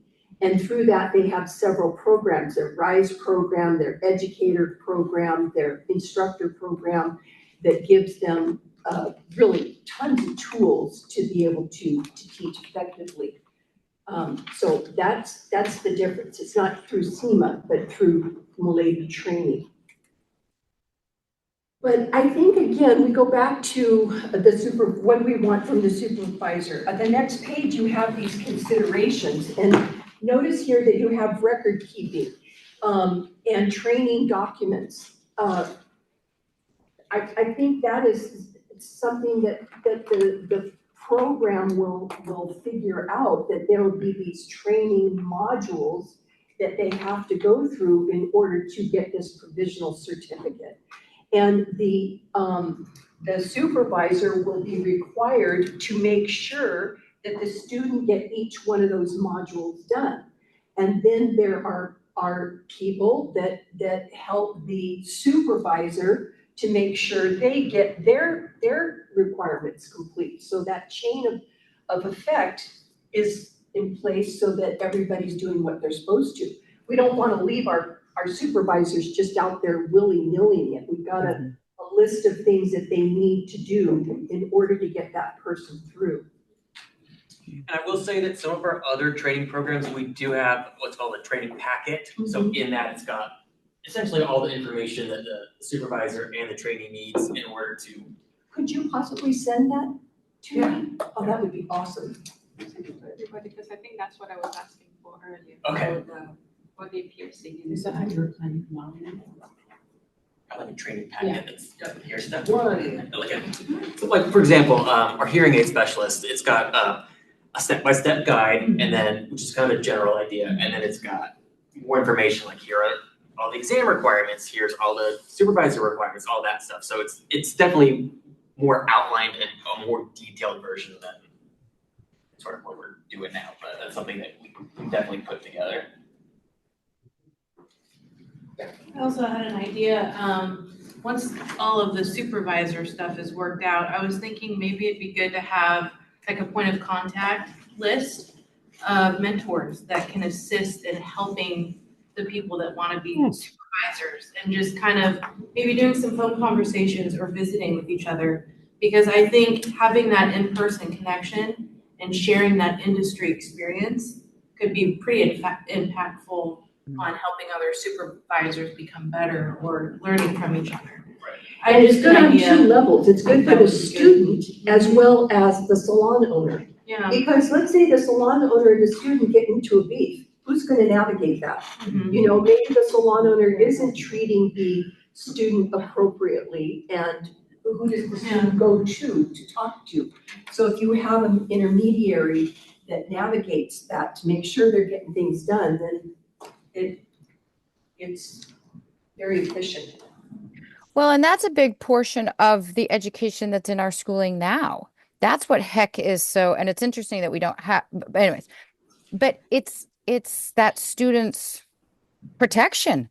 Like if they have if they felt like they're treated unfairly, what are their procedures to be, represented and taken care of and that kind of stuff. So there are a lot of pieces to this. I do really like the idea that online training program to become a supervisor, that you do have to go through some online training. Maybe it's a distance learning, because you're absolutely right. These are full-time working salon owners and that kind of stuff. They're not going to be able to, go someplace and get it done. So a distance learning one would be a great way to do it. And maybe it does go over some coaching kind of stuff as a mentor. Here are some ways to help work with your student that's successful. Here's some tracking pieces that are very successful as well too. Here is the block, and say, hey, you're going through 4 blocks of training: styling, hair cutting, chemicals and color, and career readiness. So let's help them understand what these packets of information mean and how to best utilize them. So maybe there's a little bit of a mentoring training program that the supervisor goes through to help them understand and not recreate the wheel. Right. And we do have, for some of our other professions, nursing home administrators, for example, if you want to be a supervisor, they call them preceptors, but in order to do that, you have to take a 40-hour training course. Yeah, I like that. Something that we put together, it's through a third-party organization, but I mean, it works for them. But I do think we could utilize our schools that are already teaching this to do those 40-hour courses, because this is what we're presenting. This is what our instructors are presenting. And we've taken the time to train our instructors of how to present and train these. So let's support what's already built within our community. Or utilizing Milady, or, creating a list of the already prepared courses that are on there for educators and requiring that they hit 5 of them or a certain number based on what people think is relevant. Just to add, we're addressing a lot of rural salons or barbershops. They're not going to be a busy barbershop, a busy little salon is not in a rural area, probably isn't going to want to spend 400 hours ramping up in order to be a supervisor. So it has to also be attractive to them to become a trainer to these practitioners. Yes, but we also want to set some standards that, Of course, we just have to keep both in mind. Yep, absolutely. Because you're right. They can't be traveling into certain places, for all these requirements, but there has to be some balance of, expectations that, the state's got to have a good feeling that where they're sending these applicants, that they're going to a place that is treating them right, training them properly, giving them the support, ethically and all that kind of stuff too. Of course. So kind of going back to the whole background check, like I completely support that process, but it is up to the supervisor themselves as to whether they accept the trainee, correct? So if somebody is not comfortable with helping a 14-year-old learn this, then they can have the right to say no, correct? Right. Okay. And then my other concern is just consistency across all these trainers. Like most schools have to go through accreditation and they have to make sure all of the ducks are in a row. So would we be able to have all the supervisors submit kind of like an outline or a draft of what they're going to teach and how they're going to teach it? Because I know way back in the day, we had to submit our stuff to HEC to be approved. Would we be able to require the supervisors to create a draft or an outline so that we make sure that those standards are being touched upon? Well, that will hopefully be our goal later in this meeting or the next meeting, is that we or you guys will establish that training program. And then that would be something that all supervisors would have to follow. Okay, and then just my last piece is that I know the board requires that the practical examination for graduation and the final things need to be current within 5 years and written testing within 2. For those supervisors that have been out in the business for longer than that, what are people's thoughts on having them submit to a practical examination, and even if it's a modified written examination at the state level, to make sure that their skills and knowledge are to the standard that needs to be? That's a great point.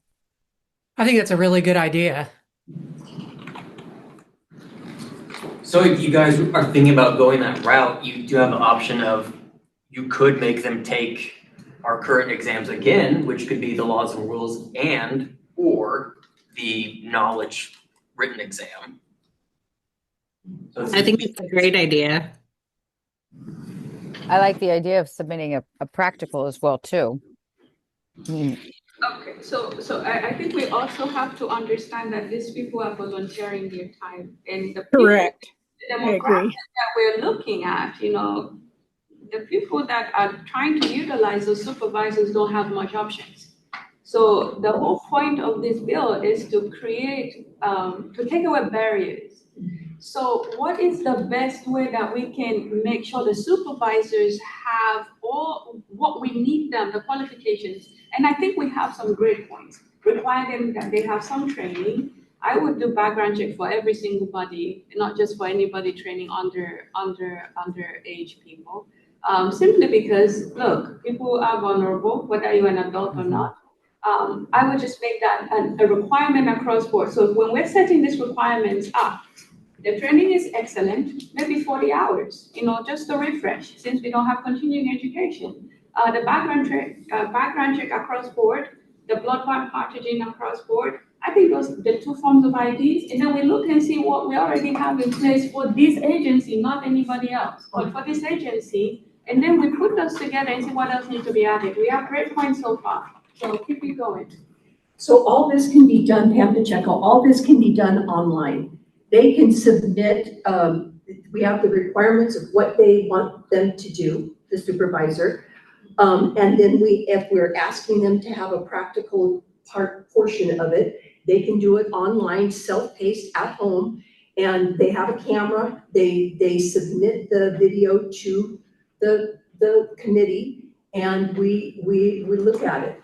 So you have to also think about the resources that the OHLA has to handle this thing. So if we have 50 people applying for this, do we have the resource to manage this? No, we do not. So we have to take that into consideration. All this stuff sounds fantastic, but efficiency is key. And we have to be really realistic and reasonable in what we are asking of people.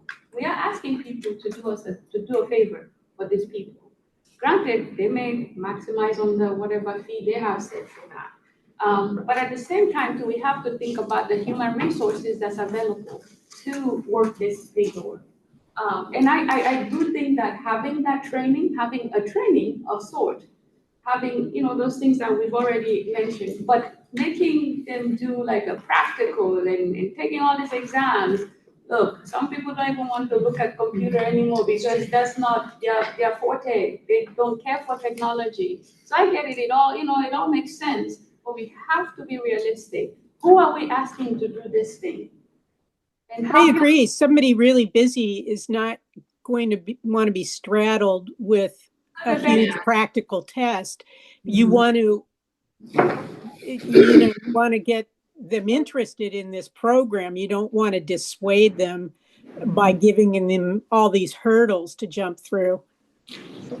I understand not wanting to create a lot of extra hurdles, but at the same time, we have to protect the student who is going to be in this training situation. And it might also weed out the supervisors that just think that they might want to do this. And it sounds fun to those supervisors who are dedicated and on board to teaching at a higher quality level so that people are safe practitioners once they can get that actual certification. I agree with you 100%. It's got to be a balance. We can't have so much that they do that we discourage these supervisors from being out there, but we also have to have the standard, this high standard with our industry. For cosmetologists and organ health licensing, we still have to protect the students. We have to protect the integrity of our industry and say, I mean, a hairdresser has to go through 1,200 hours, right? So why don't we then look to the help of schools, private career schools that are already submitting paperwork to Oregon Health Licensing? Don't put it on Oregon Health Licensing. Ask for the help of schools to support it. And maybe there is this, I like the idea, 40, 60 hours of training. And within that training program, there is, you go through your foundations, you go through the maybe a practical at the end of it, but the school is the one that takes all of this information, submits it on a transcript to Oregon Health Licensing, and it's all done. So the requirement kind of falls in a way as this 40-hour course that we're having the schools help verify, because we're the ones that are verifying instructors now. So to have a similar process for it. I'd like to bring up that these supervisors are going to be compensated. They're going to be they're likely going to charge an amount that makes sense to them to sacrifice their time for a student. And having a barrier to that, I think, is a very good idea, not an overwhelming barrier, but a barrier that, that they have to show that they are supervisor material and they're going to be compensated. And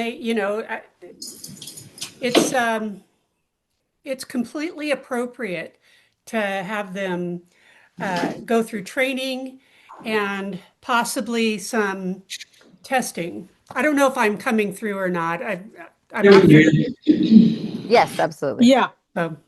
anyway, that's, I assume that these supervisors are going to be charging something similar to what a student would pay if they were attending school.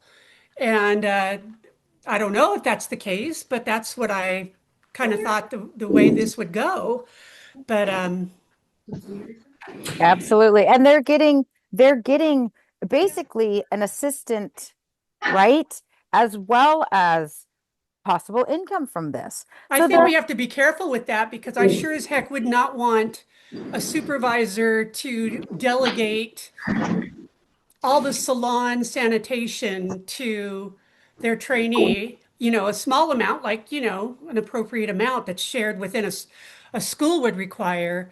But that's one of my concerns is that salon owners think that I shouldn't say that some supervisors may take advantage of the student or think this is it would be appropriate. So, I, when I did the apprentice program, my assistant slash trainee ended up working for me for 10 years. So it works both ways. yeah, I don't think that would be a majority.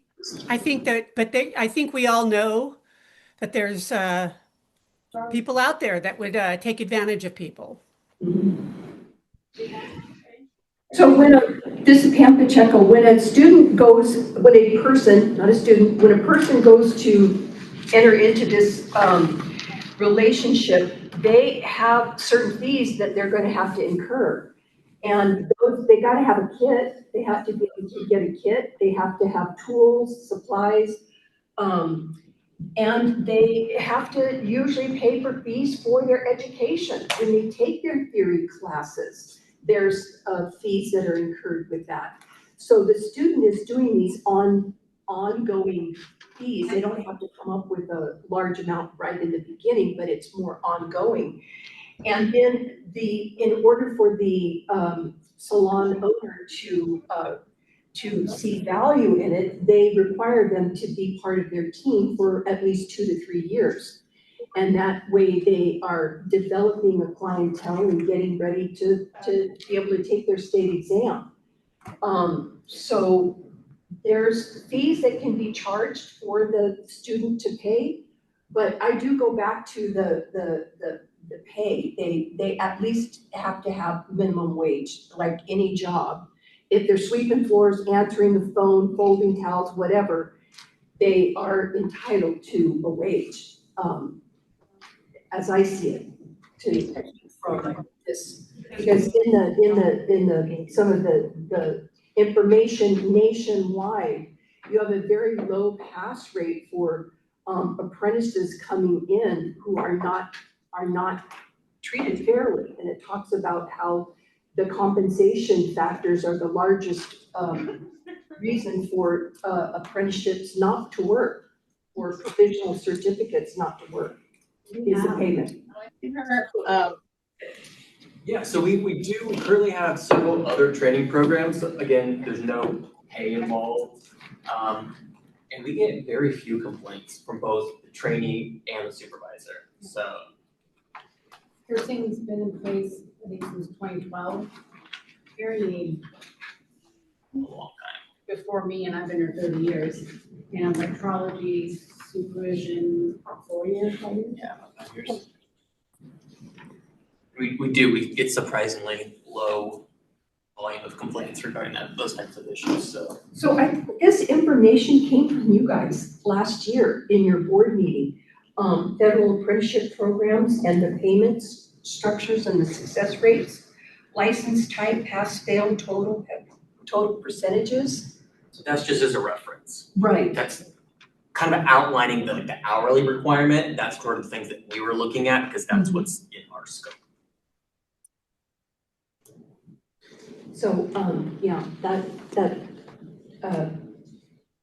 does have a pretty low success rate in the industry of barber and cosmetology. When they're not these standards determined for them, so. I think that's something, once we get to the actual training portion, that's where we can really hammer out those details, that everybody's gotta meet these things. Liz, go ahead. Thank you. I just wanted to circle back to the requirements for the supervisors. I definitely agree that standards are important. You know, currently our stats show 3 out of 5 leave the industry in the first 5 years. Only 20% of our industry even goes to any continuing education after beauty school. So what if there was like maybe even 2 pathways, if in a way would also to eliminate people that aren't really serious about it. And part of their requirement is showing what continuing education they've done in the past few years. What have they exposed themselves to? And showing that they are, they're somebody that's, always learning and doing that as well. In my own son company, we have an extensive training program after people go out of beauty school for that. And then if they don't have anything like that, then they might need a more extensive training program, or they need to be tested out more, things like that. Because facilitation training is also incredibly important. I've been an educator for 23 years across the country. And it's one thing to be able to do great hair, it's another thing to be able to teach it. And so Yes. that facilitation part of it, train the trainer how to teach, I think is really important. That they have some type of resource to it to start to learn how to think as a trainer, not just as a provider. That's a great point. Yeah, those are two completely different skills. Teaching a thing and knowing a thing are two different things. So, Yeah, I will say that from a rule writing perspective and sort of just a logistical standpoint, having 2 routes for a supervisor to go is gonna be challenging. So, It's but it is a great point to then keep that standard higher, knowing that this is a major concern. Maybe we don't have 2 routes, but we do look at that elevated training for them and some verification. And I really do like, it was brought up earlier, maybe it was Carrie that brought this up. I do like the idea of, as a supervisor, having the option to, send them to a school for those hours on, electricity and safety and sanitation and all those things that, the schools are really great at getting them ready for. And then we can focus on, business building, guest experience, all of the things to help them make money. Because that's the big problem with our industry right now, is they're coming out and they're not able to make money. So these supervisors have to know how to teach them how to do that as well. Noelle? So that, Hi, sorry, I'm having trouble with my mic, but so that in my mind brings up the question of Hold on, Margaret.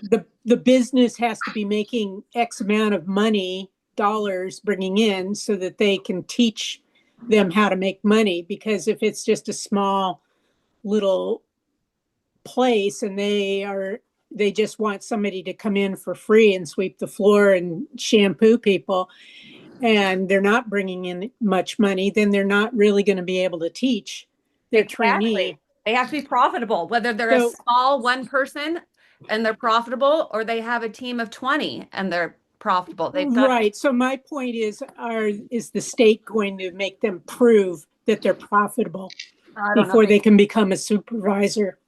Yeah, good point. I don't know if they can do that or not, but That's something that we would not be doing. Yeah. Okay.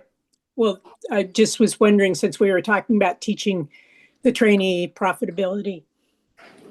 But also, if a salon's not making tons of money, is there still an opportunity for someone to learn maybe from the mistakes, or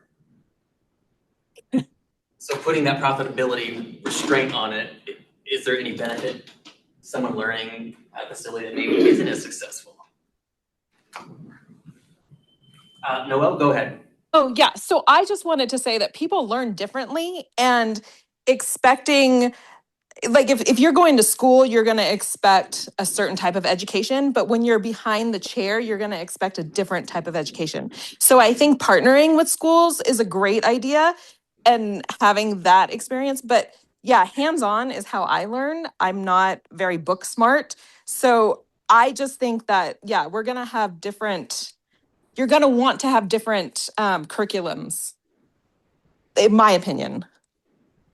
So my question is, if you guys want schools to be involved, that's gonna be a whole nother conversation, but do you, I guess just generally speaking, do you think there's a lot of schools out there that would be willing to assist? Because they're, yeah.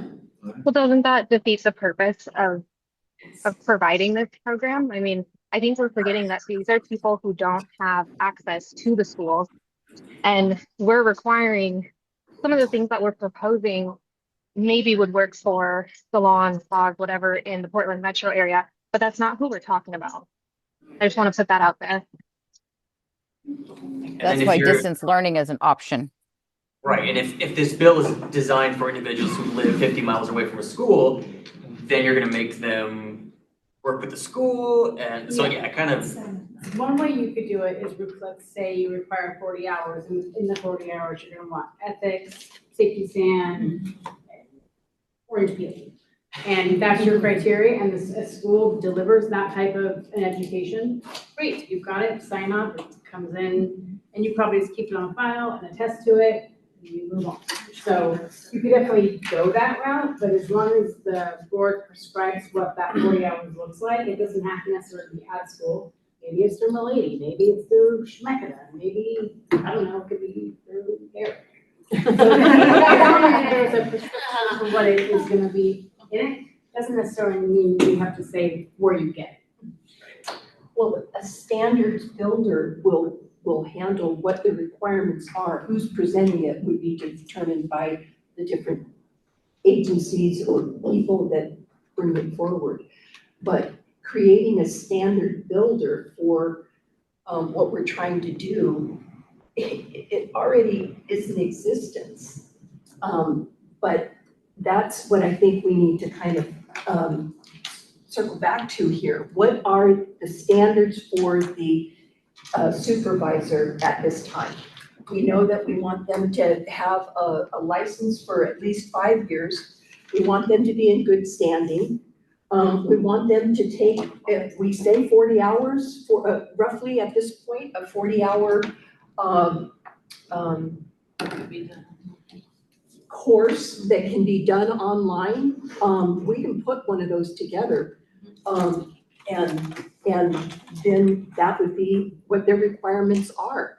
If they don't pass the requirements, then they don't become a supervisor. Other things that you need to think about.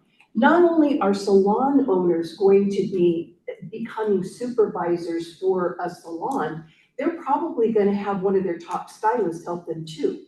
And there's a journeyman provision in this whole thing where the salon owner can be the trainer or whatever, and then journeyman can help out with training too.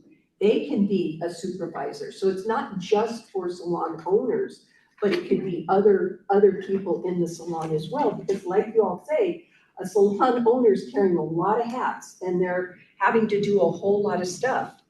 And how much training are they gonna be giving that person?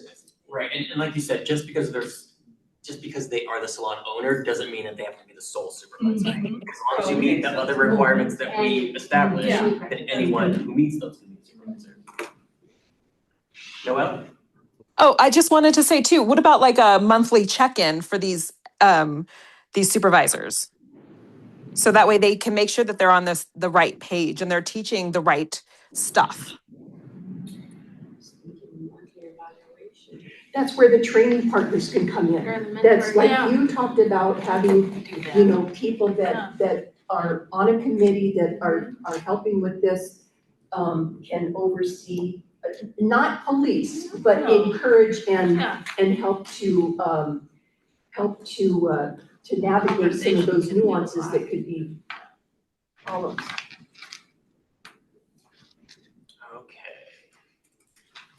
So as of right now, it seems like the general consensus for practitioner becoming a supervisor, obviously hold a license, not be in disciplinary trouble. So it looks like we're kind of leaning towards requiring fingerprints and background checks for individuals working with minors, and then putting together or getting some sort of training module together for the supervisor. Is anyone kind of in agreement with that? Yeah. Yes, and then the definition of the training module, we can kind of go back and look at that later, but I like that it's put in there because maybe somebody does want to, like you said, people learn differently. So maybe some people want to go into a facility and have some, FaceTime. Maybe somebody wants to do it online. Maybe somebody wants to do the filler. Well, I'm just gonna go in and do a Botox and get the fuck out. Just do the Botox. Say She's really hard. you might want No, to, she like questions somebody everything might you want do. to mute No, their, like, have you ever had someone somebody who might want to mute their conversation. Yeah. Sorry. But I like to put that requirement in there, and then we can go back and look at defining it or, putting some parameters around it. Yeah, and what we can do as HLO staff is we can come up with kind of a rough idea, and then we can bring it to you guys, and then we can hack it apart. We can add more to it, just kind of have a general framework to start with. I do want to make sure that, this is a group thing, but I do think that having the background check across board, it's a good idea. Because for one of the things I was mentioning in the studies, which was they may not have, I'm assuming that disciplinary action is just for here, for the board. Correct. Okay, not outside. So I would feel comfortable if we had a background check across board for anybody who's interested. I agree. I support it. So for example, what happens if someone says, well, I don't want to work with minors. I only want to work with individuals that are 18 or older. Would they still be required to do background checks? That's what I'm saying, across board. Yes, across the board. Well, and this is Tammy. When we first started talking about this committee that you have here, I thought about people can be pressured. There, obviously, I know about this firsthand, but I'm saying that it is important. I think it could be important, but Sammy, did you not comment that it has to be in the statute or whatever to be able to require a background check? Yeah, so HLO can do a background check on a licensee, somebody applying to be a licensee, so it's possible.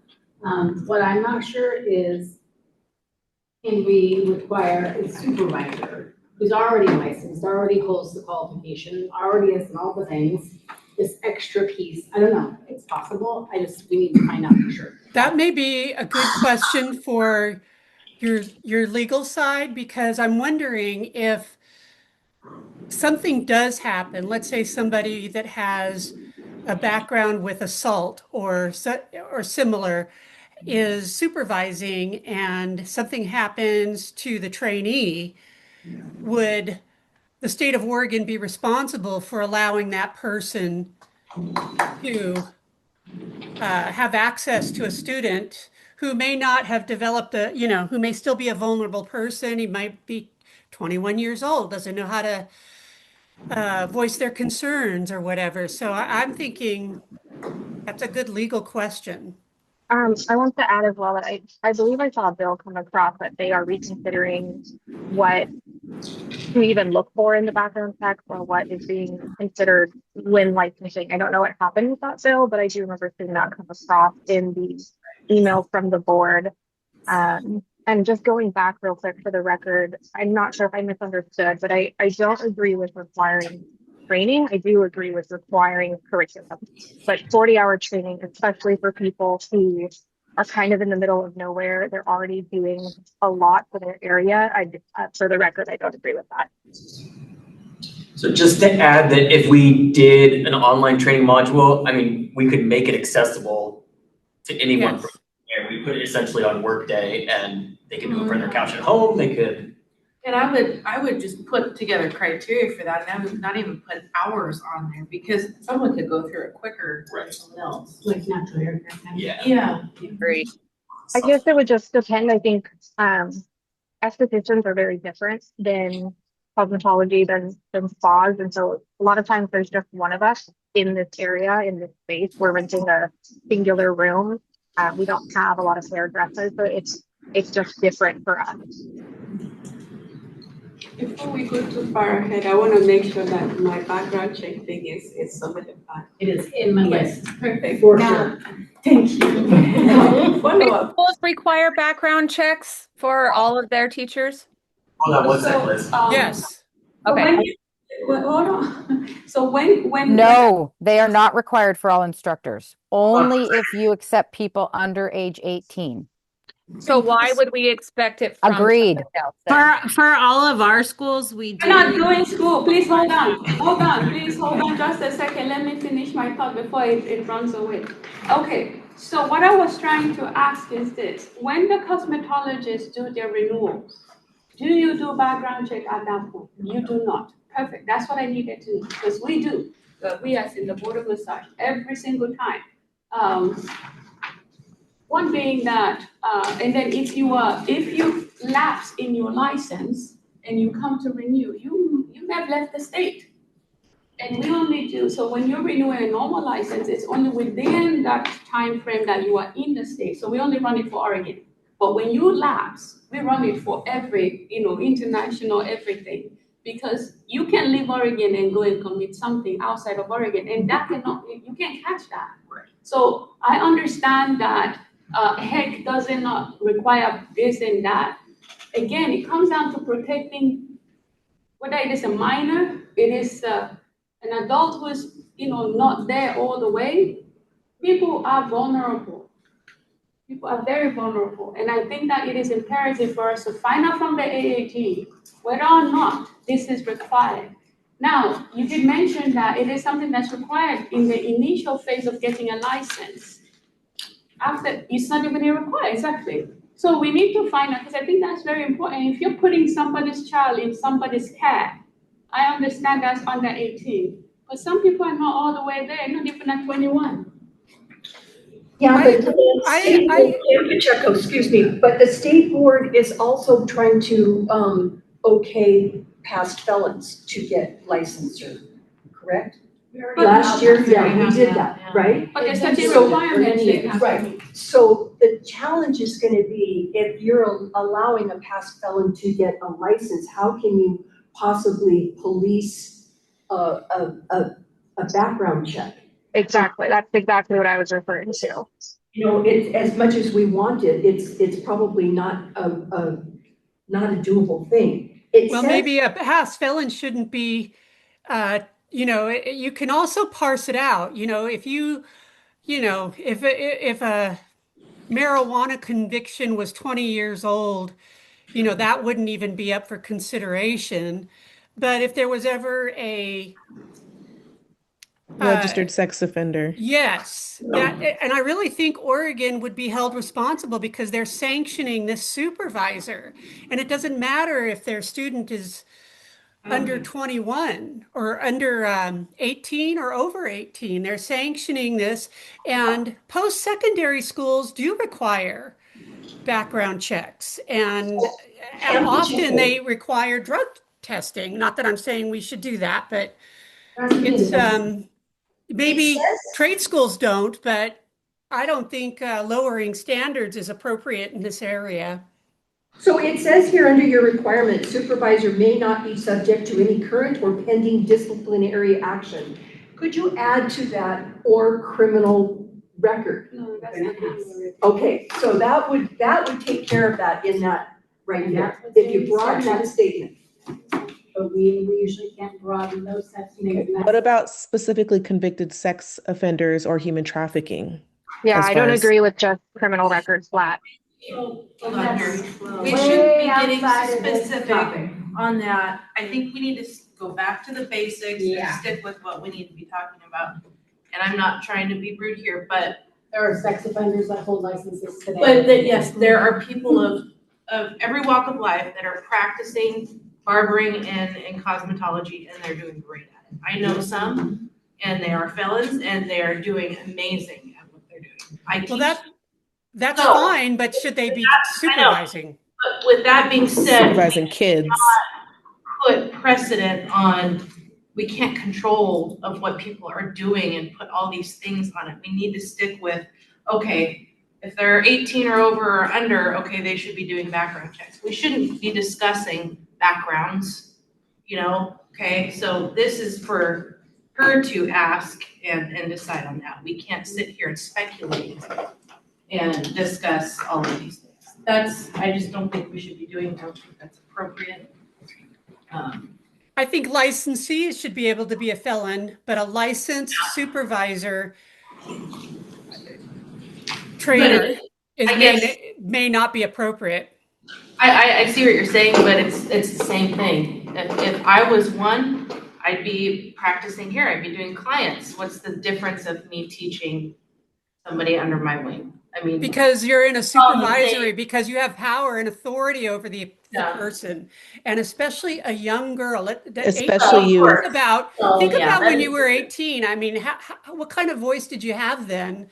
They're not asking those questions. Kids are not going to ask, "Are you registered?" Well, and even if they are, sometimes it's more difficult for a young girl or even a male to put up a boundary or even see the boundary. Oh, you're right. Or, I'm not disregarding that. I'm just saying we can't, there's a lot of things here that we can't control, and we need to stick to the things that we can. Right. And who's going to be looking into all of that? Like, who is going to take on that responsibility? Well, there's already systems in place with the state. They go in. I've been fingerprinted a number of times, and I go to an office, I do my fingerprints, and it's not a. You pay for it yourself before you put the application in. Right. Correct. But then somebody has to look at it inside the board, right? Like somebody's going to say, okay, yes, this person committed this crime. It's part of the application process, yes. But who's looking at the applications? We are. There will be an application process that's perused by the board or some other entity. So sorry, I just stepped out for a minute, so I might have missed something, but in all of our other licensed professions that require a background check, they're all done by the applicant. We get the results. They're all reviewed by either a regulatory manager or our director, and they make the determination based on those results. And usually there has to be, they go to the probation officer or role officer, and they dictate what the requirements are outlined in that. So then it would be on a case-by-case basis. I just want to throw an alternative out there because I worked employment law for over 5 years. If you deny somebody and it's subjective, right, case by case basis, you better have a real good reason why you're denying them, because it's got to be in writing, and be prepared for people to fight that. That's why we can require this, because it's not part of their licensing process or certification process at all. So this would be like right, but for training as well, if you're denying somebody and it is a way for them to make another income, it could be seen as discriminatory. If we deny somebody a certificate and license authorization, then they're going to get, due process. Well, I look at it like if I were to go and teach at the community college, I would have to pass a background check, and it is well defined that I cannot have access to students with a certain criminal background. And I don't see a problem with defining it. I'm glad we have somebody that, has a little bit background in law. It's a good point, but I agree with that, Julie. Specifics I agree with, not across the board criminal. Correct. As well. Because if somebody, I've never been convicted of driving, but let's say I believe that's a felony. So, if I've got a 10-year-old DUI on my record, that shouldn't preclude me from being a supervisor. But if if I were a rapist, then yeah, that absolutely should. Not work. So rapists don't have licenses in Oregon. You would be surprised what qualifies as a felony. So you can have sexual assault, even sometimes rape, and they're not felonies. Murder is licensed. Okay, so move on. Yeah. And I have all these questions saved right here. Thank you, Sammy. Yes. Awesome. I promise I'll have answers hopefully by the next meeting, but I'm not going to guarantee that. And just to reiterate, we don't have to decide anything today or anything at the next meeting. What we can do is we can go through, get some rough ideas jotted down. Then our team here, we can do some more research and present some more in-depth information at the next meeting, give us a better focus. So, Okay, so if we're ready, we will go on to the next information, still related to supervision, but a few other aspects of it. So the first thing is record keeping. How long do you feel that a supervisor should be holding on to these records? Typically, 10 years. We are generally around 4 years. I think it's kind of our standard now. 5.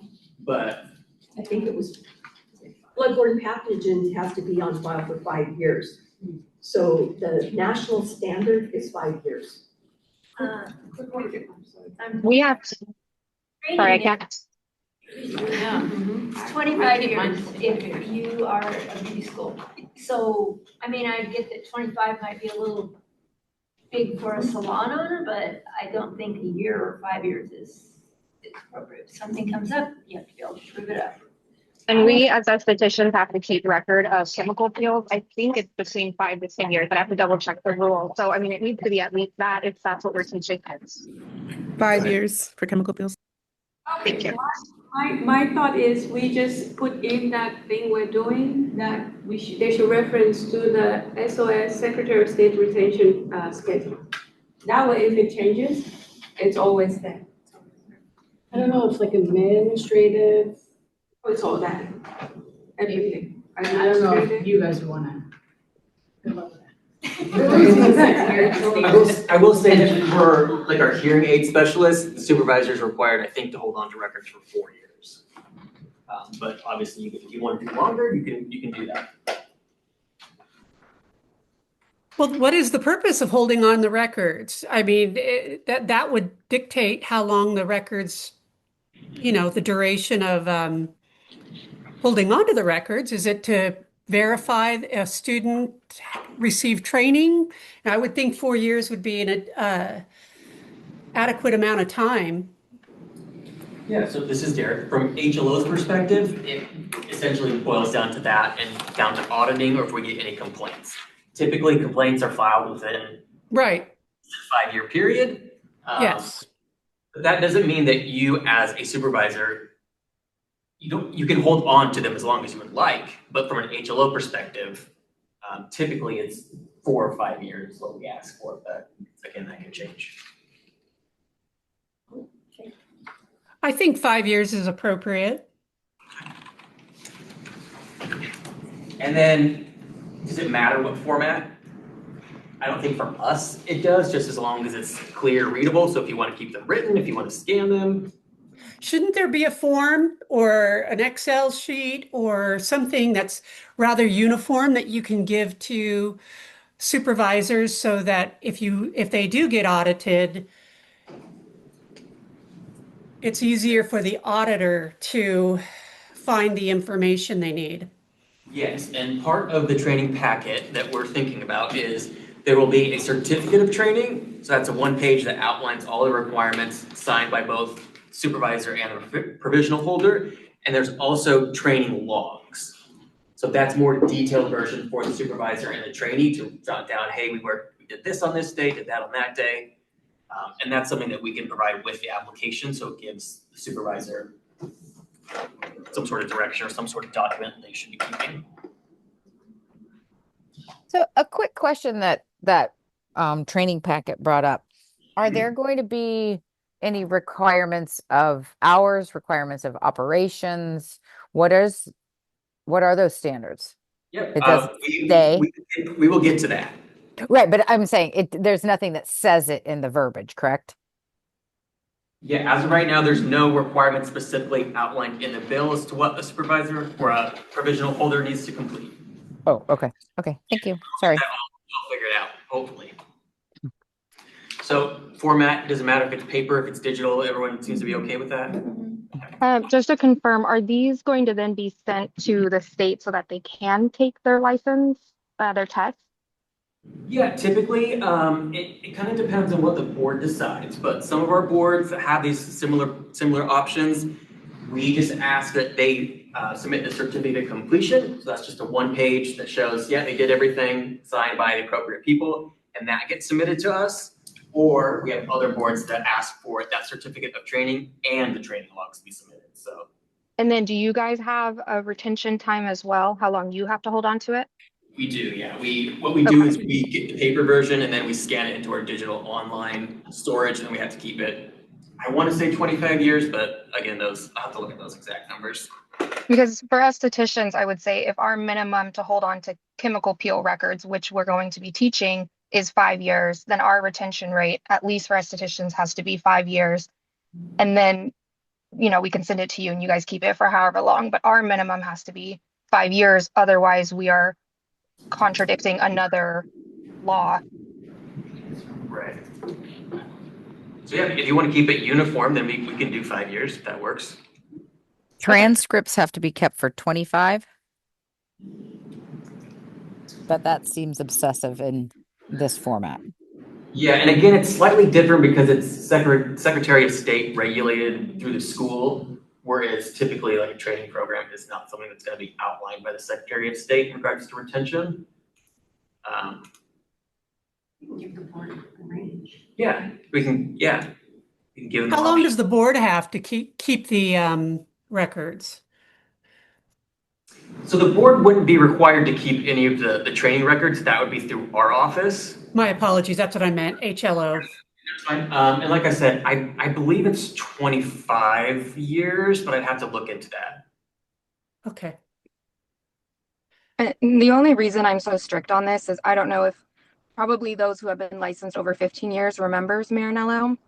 I went to that school. It was found guilty of fraud. It was closed down. My records don't exist anywhere. Thank God I have a license and that's all I can rely on.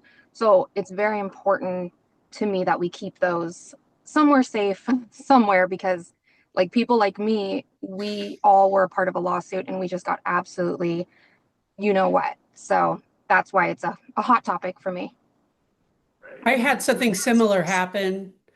I wasn't part of a lawsuit, but my records were gone. So it created another hoop barrier to jump through. Yeah, it did. Yeah, But it was no one's fault. But if HLO is keeping records and there's a record, the thing that saved me was because there were no records on me, but the only record that there was that I had a license in another state. And in order to get that license, I had to prove, the training. So yeah, I agree. Yeah. Can we store them digitally? Then they're always there? Yes. Do we fall under like any HIPAA or privacy? I don't know.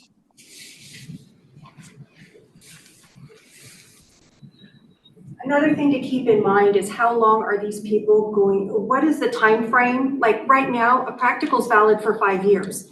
If you say you're only going to keep those records for 5 years, what happens if a life event comes up and that person that you just spent training has a life event and doesn't get to it within the 5 years that you throw it out? And you want to make them valid for longer. So you might want to think about how long you want to hold on to those.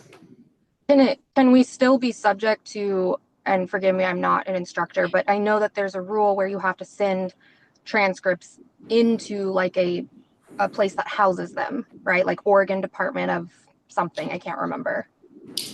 Yeah, so I'm pretty sure with schools that they have to essentially back up all their records. They need to go to, I don't know if it's the Board of Education or there needs to be basically a backup. But with the training documents, there's no other party that keeps those on record other than HLO. But could HLO keep those on record for us for those life events where we can just submit them and it doesn't fall on us to house them for 10, 20 years, but HLO has proof of all these certifications because they're going to need it anyways. Right, yeah, I mean, essentially what we would do in that situation is we would scan them into the individual's online sort of profile, and then we would be able to pull that record up at a later date. Okay, so they'll be there. So we keep them for 5 minimum, and then you guys will at least have them for whatever you said, 25 or something. Right. But on the apprentice, the student themselves, they need to keep their own records for proof. Because when they go to get licensed, they have to provide the transcripts to you, the state.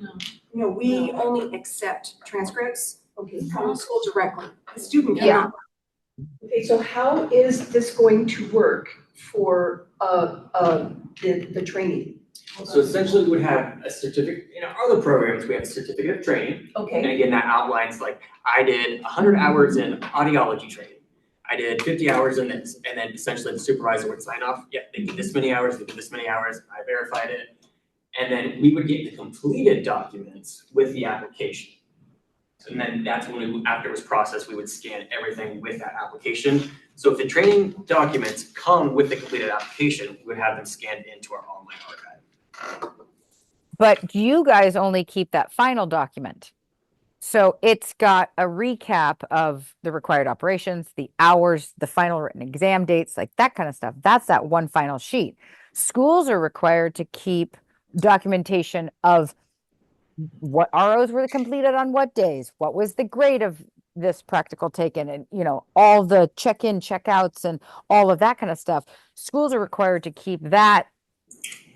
I don't know the specific timeline for it, but then the question comes up, things like, are these going to be transferable to say your training student didn't complete all the requirements and they moved to the state of Washington? Are these hours or required operations, are these going to be transferable to another state? And who does it fall on to report this information? And if after 5 years, this person decide, oh, they had a baby, and then they're going back 5 years later to the state of Washington, and they don't have any documentation that can be sent in 5 years, I think that it falls on the supervisor to store it for 10. But wouldn't it be no different than like if you let your license lapse for, I think it's 5 years, you might not be able to get your license back unless you go back to school. So I would think we would treat it the same. Right. Mm-hmm. And you would do practicals in the new state. Right, but you would have to have verification of that documentation. Wouldn't That would be the certificate that HLO has. Right. This is Tina Russell. I'm the licensing manager at HLO. What happens is we get one thing from the schools, and that's a transcript, and that is the document that we save. If an individual is going to go to another state, we send an affidavit of licensure to that state of their hours. When it comes to the supervisory stuff, HLO is not going to want all those documents. They're only going to want the final document that proves the hours that they've taken. Then they come in and they test, and that information on their application and the transcript or the certification of hours is then scanned and filed. So somebody's going to have to keep the other documentation. We don't want all their procedures. We don't want all those docs that they're being signed off on. We only want the final doc. So what you guys need to determine is how long that supervisor is going to hold any of those documentations that they've done training on. My recommendation would be 10 years. As I've looked at the regulations from other states, all they really check, the ones with whom we have reciprocity, they just check to see if our standards are similar enough to their standards for education. And they probably do some sort of verification, but I don't know if they want transcripts necessarily, but they want to know how many hours are required for a hairdresser, if they're doing theory, if they, are doing laws, testing. That's what I've seen on other states. And I don't know how pertinent that is, but I don't know if they really want necessarily anything from our health licensing office other than the applicant has met the standards that we require here in Oregon. Yeah, so I'll jump in real quick. Typically, when we send a verification of license to another state, It's simply just a letter saying the individual has completed these requirements. So Yes. just a one-sheeter. So I know from our school standpoint that we still send out transcripts for people who have been gone from the school for 15 years. And a lot of times that's to different schools in other states and things like that. And it can go back even further than 15 years, which is why I think the standard is for 25 years on retaining your student records. I know that's a lot for provisional supervisors, but if you're storing them digitally, it shouldn't have that much of an impact. But I do know that there are times where we get requests from people who have been in school for 20 years that need that education documentation for them. So I do think that if instead of putting it on HLO's responsibility or like a hex situation, that it is pretty easy to just scan and store them digitally. And I think it should be for a longer time. I don't know that it needs to be 25 years, but I do think it should be longer than 5 or 10. So here's what I understand, what everybody's saying, but before we put something down that may contradict the state law, I would say that we pencil down one of the assignment to check and see what the retention schedules are. I understand completely where everybody's coming from. It could be 3 years, it could be 10 years, it could be 5. But what if we just do that research and find out exactly what it is? And we can then say 5 years or 7 years or refer to ORS, what, and what. That's what I'm thinking, that we just add it to the task and we look at it and then come back with a definitive number instead of just putting a number that may come back to contradict the state law. Because at the end of the day, all the agents will still have to abide by the statute. I agree with that. And I also think double checking if any privacy laws apply, that we can't just save them on a desktop that everyone has access to, like at your spa. Yes, yep, especially now with all the different level of the way that the state is doing prohibit, the level of security for documents and how they say absolutely. Right. So there's a few other questions, but I think they'd actually fit better later on in the conversation when we get into the specifics of how many hours they need to do and all that kind of stuff.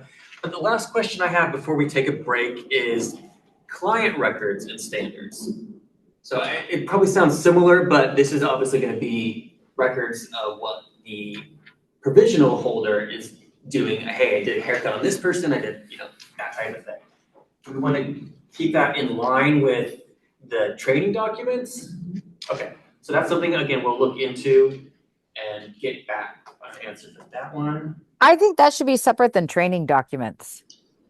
I don't think it needs to be as rigorous as training documents. Agreed. Should be. Because, okay, let me ask you this question. How long is a salon required to have consultation forms? Now, we know chemical peels we've said are 5, but what are hair? I have to look that up. I believe it's 2 years. Yeah, right? 2. And then another thought is too, like, if you're expecting people to hold it for a long term, like time frame, if a business closes or somebody retires, you're going to run into the issue of storage. Now it's, it's a whole nother ballgame. So Carrie, what sort of time frame are you thinking for client records? I think client records, 2 years, and then for the chemicals, like we mentioned, being 5 years, they should follow suit with what is required kind of as a salon. I think that's going to get tricky because I co-own my med spa with a doctor. So I fall under all the HIPAA laws and I have to hold records like minimum 10 years. So you're going to run into that with estheticians. Well, it's fine. I mean, if that's your high level, keep them at your high level.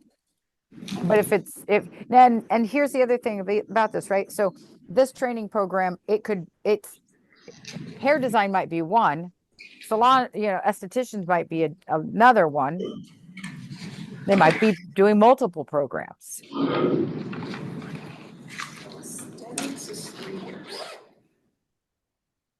It might make sense, like you're saying, break them apart almost.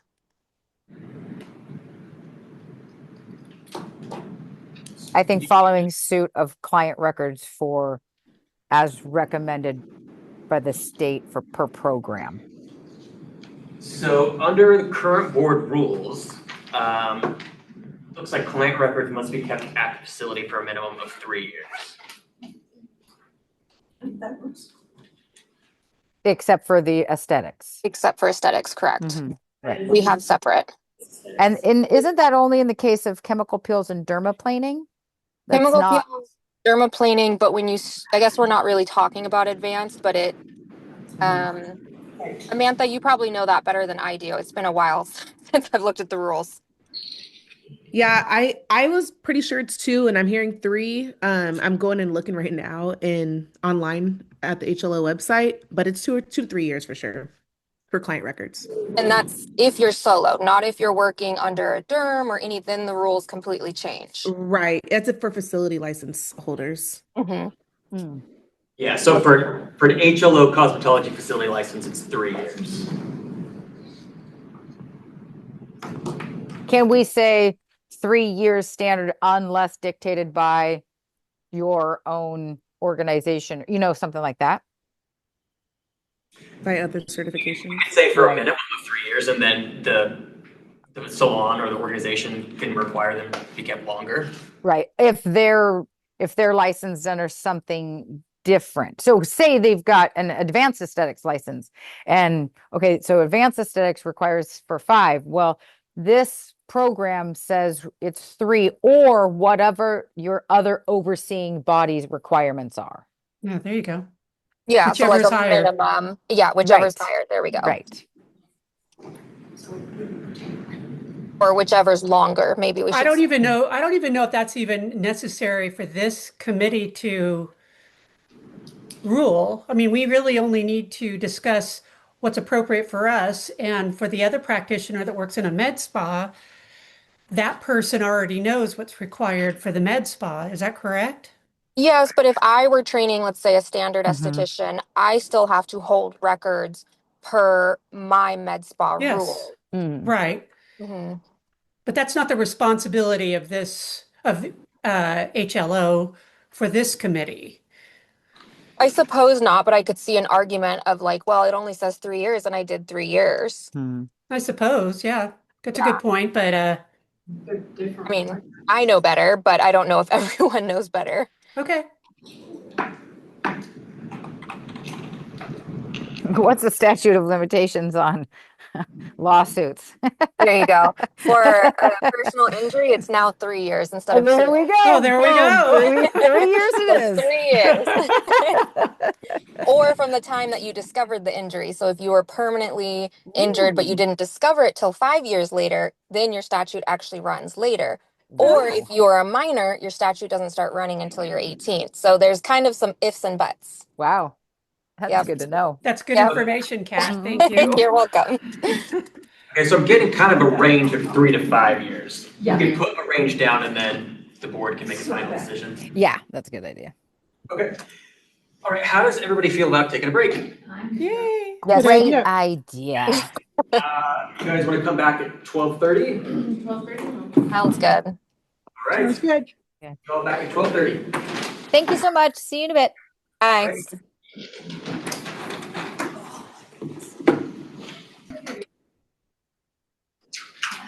All right, welcome back, everybody. So we have about an hour and a half. We're going to do public comment starting at 2. So if we want, we can dive in a little bit more. So the next requirement is kind of the one that you've all been waiting for, and that's determining the eligibility requirements for a provisional certificate holder to obtain a practitioner certificate. So this is where the training, the education part really comes in. Do we want to start with a particular field of practice and go from there? Or do we want to start with general items? What is everyone feeling? I feel like it's 6 of one, half dozen of another. They're all going to have their own thing. Right. Aesthetics is gonna have their skin disorders and diseases and all the products that you're putting on their skin. And then hair has all of its own things. I mean, it all comes with risk. So whether you're doing nails on somebody, they all come with risk. So it's important that people are qualified, but I personally, I was saying when we first went on break, I don't think we're gonna be able to get people to do it if they have to do 40 hours of training or something like that.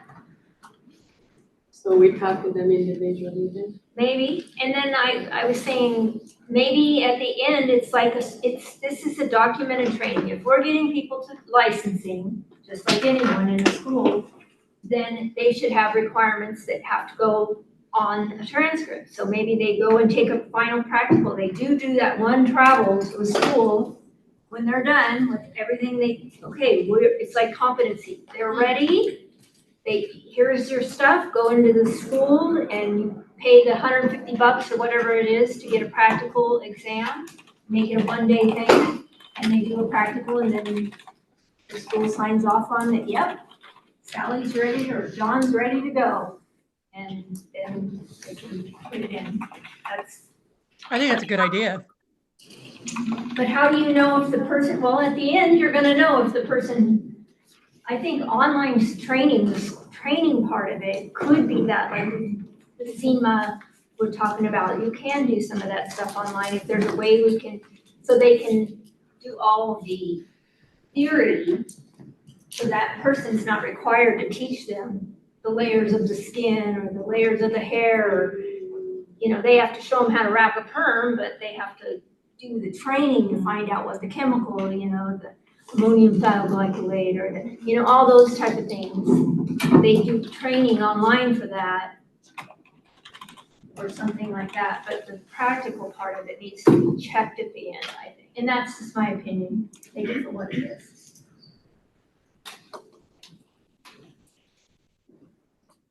I think a big question is, do we want the supervisors to be training fundamentals or the foundations piece of it?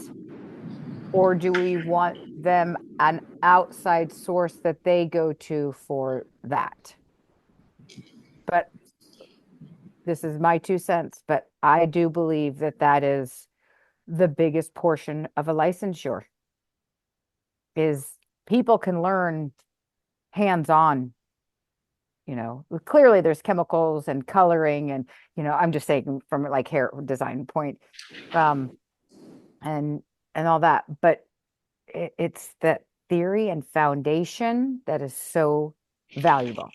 And we do not want to diminish our network, our community, our industry by just saying, okay, they're going to go get the hands-on and that'll be okay. No, I agree with 100%, but there has to be an online version of testing. So I agree, it's great they'll do it practical, but they have to do the theory as well. But I don't think that the supervisor in a salon is gonna have time, then you're looking at an instructor. So Right. there has to be an online version that you study. Maybe you don't need the history of hair. You don't need to know that, what they did in the 1800s, but you need to know all the, like you say, the fundamentals. Electricity, chemistry, anatomy, skin disorders and diseases, layers of the hair, all those things. Those things you have to know. If you're gonna license them, then they gotta know that stuff. Yeah, and is that students learn in various avenues. One person who could read a textbook and comprehend it is, there's different learning styles. So you've got your book reader that can read it and comprehend it. And then there's some people that need it broken down. They need to see, they need the pH scale, they need hands-on portions of the pH scale. So if you say they've got to do 100 hours of foundations training in their field of study, they then say, okay, do I read a textbook and take tests on it? Do I go online and get a distance learning course to go through all of this? Or can I find an option that is 100 hours, half in person and half distance learning? So they don't just check the box to do it, but there's the comprehension of it as well too. I think there should be an online version to do that, the bookwork part of it. Mm-hmm. And then the option, like you're saying, if you can go somewhere and if you need the actual hands-on, but I don't think it can rely solely on the supervisor in salons if you're expecting that. Right, right. I'm 2.5 hours from a school, so yeah, I have somebody here that wants to do it. The less time they're going to have to commute, the better. No, absolutely. But they could also be doing that, you know, maybe it's a Monday or it's their evening time that they do it. So that 100 hours is not required in the supervisor's space. It's an outside training course that maybe it's that they have to get it done within the first 50% of their program. Because we know there are some students that wait until the very end and they're like, oh, I'm going to get all my bookwork done at the end. And then they go back, they're like, oh, you know, I really would have known this and this and this. No, you have to have that foundation fundamental at a, you know, portion of the beginning part of it to help build upon. I agree. As an educator, I know it would be a huge liability for me not to get thoroughly through my theory, all of Milady, before my students start touching clients. Yes. It would be pretty dangerous. So I think that making sure that they do use, like SEMA has already built this, what we're all talking about. Like they have it where it's each chapter and it quizzes you and it has videos and you can read through it if you want to read it, you can audio it. There is a platform for this, so that could be a considered partnership, maybe, or you know, looking at that long term. But I think that students do need to get through theory from an aesthetics. I agree with that. I think you know, just keeping it at Oregon laws and some sanitation is inadequate, and they do need more theory before they're actually practicing. Skin structure, skin disease disorder, you know, cosmetic chemistry, you know, all that theory part is so valuable to understand before you do the services. So here is just kind of a general breakdown of current curriculum requirements. So here's barber. You could sort of mimic it after current requirements, meaning students complete, you know, X number of hours or X number of units in this. They do that all online. They take a test. They show the supervisor that they've taken a test. Then at that point, they can do the hands-on stuff. Yeah, and so how SEMA works is that, for example, you can set it up so that they have to complete those 22 hours of anatomy and phys. Like you can curate it how you want so that it does hit the current theory hours exactly how it would if they were going to a traditional school. Okay. Yeah, but how are they going to do that?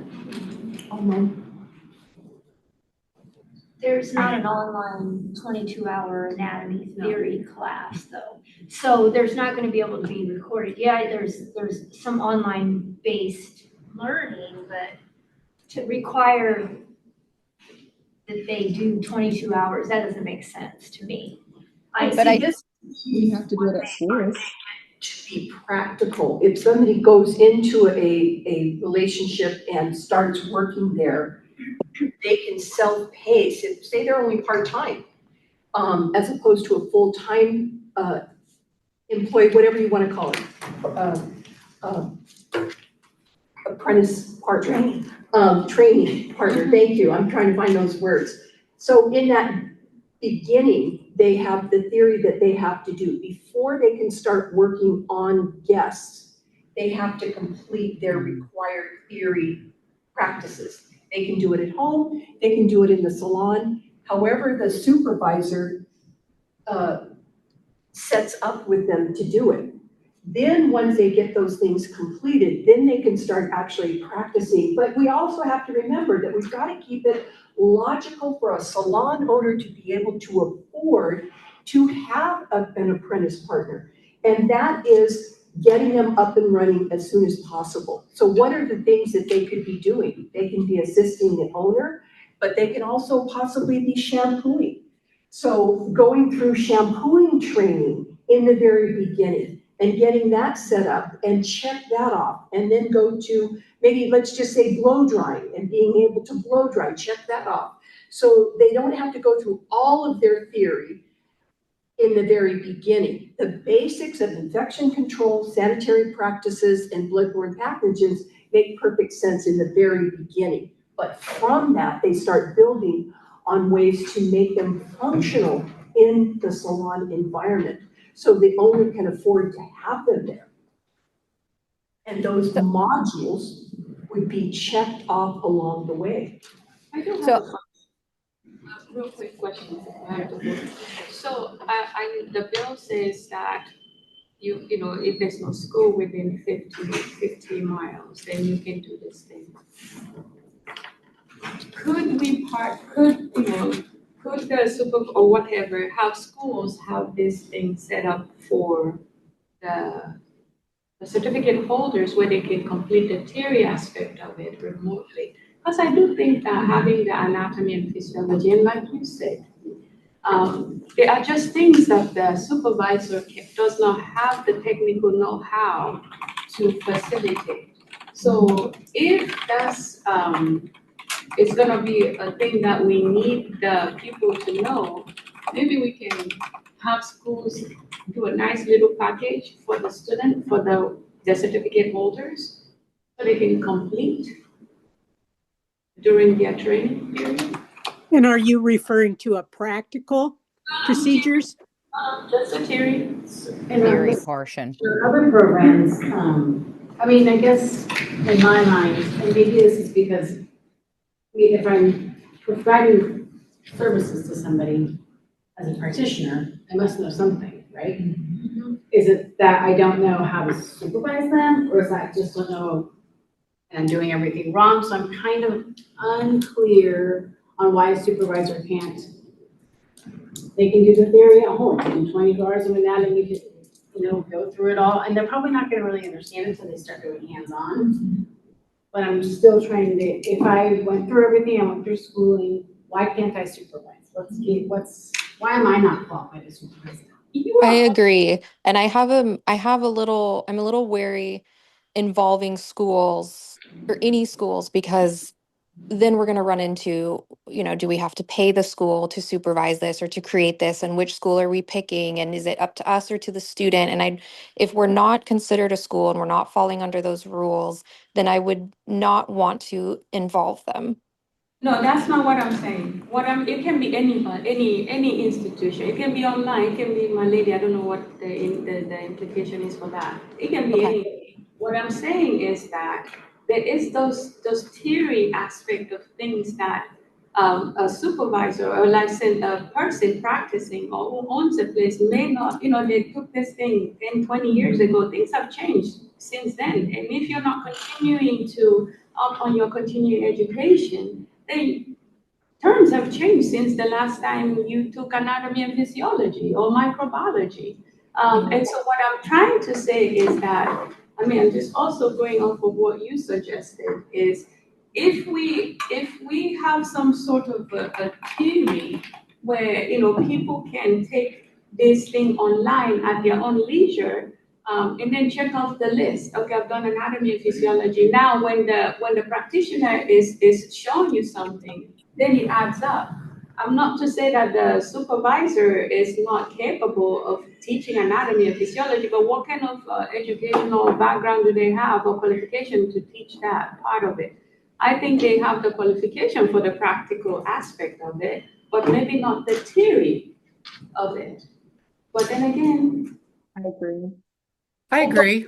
All major books have training programs. You can buy a seat on SEMA or Pivot Point and take as much or as little education as you want. It's available.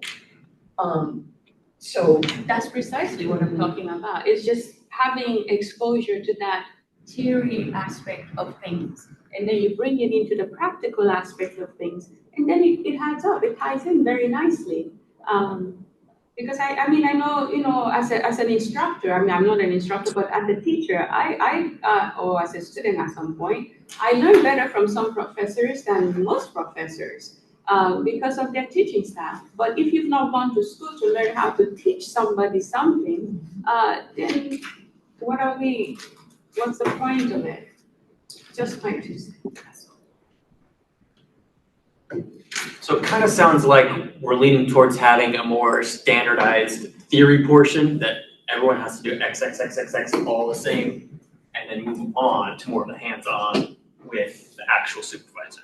Is that kind of the feeling I'm getting? Yeah. And perhaps mimic what hybrid programs are already doing when they're using these systems like Milady and Pivot Point for their virtual learning for the first year of their programs.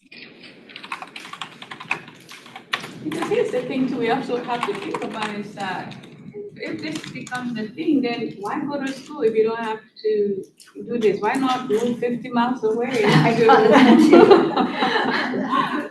advantage of that, Yeah. But I do like the idea that it's optional if they want to get this training in person, so we don't limit it to say it has to be distance learning or it has to be this or it has to be CMA. They're required to get, this training. But if they're the type of learner that wants hands-on, maybe it's a Spanish speaking, right? So we've got to have some different options for learning techniques.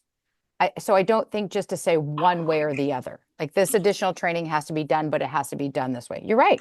Traveling someplace is not in everybody's best interest. But if that's how somebody learns, to give them the opportunity to do that, I think it'd be great.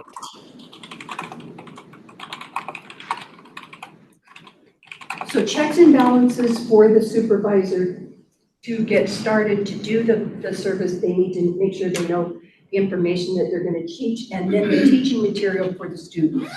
It's the same thing, but yet we want to make sure the supervisor is up on what they're trying to teach the student. And how do we define if they are, in fact, educated on said topics before they go and teach? I think that we said there would be some educational requirement for the supervisor to know. It could just be, it could be a test, it could be a questionnaire, to reaffirm that they know that information.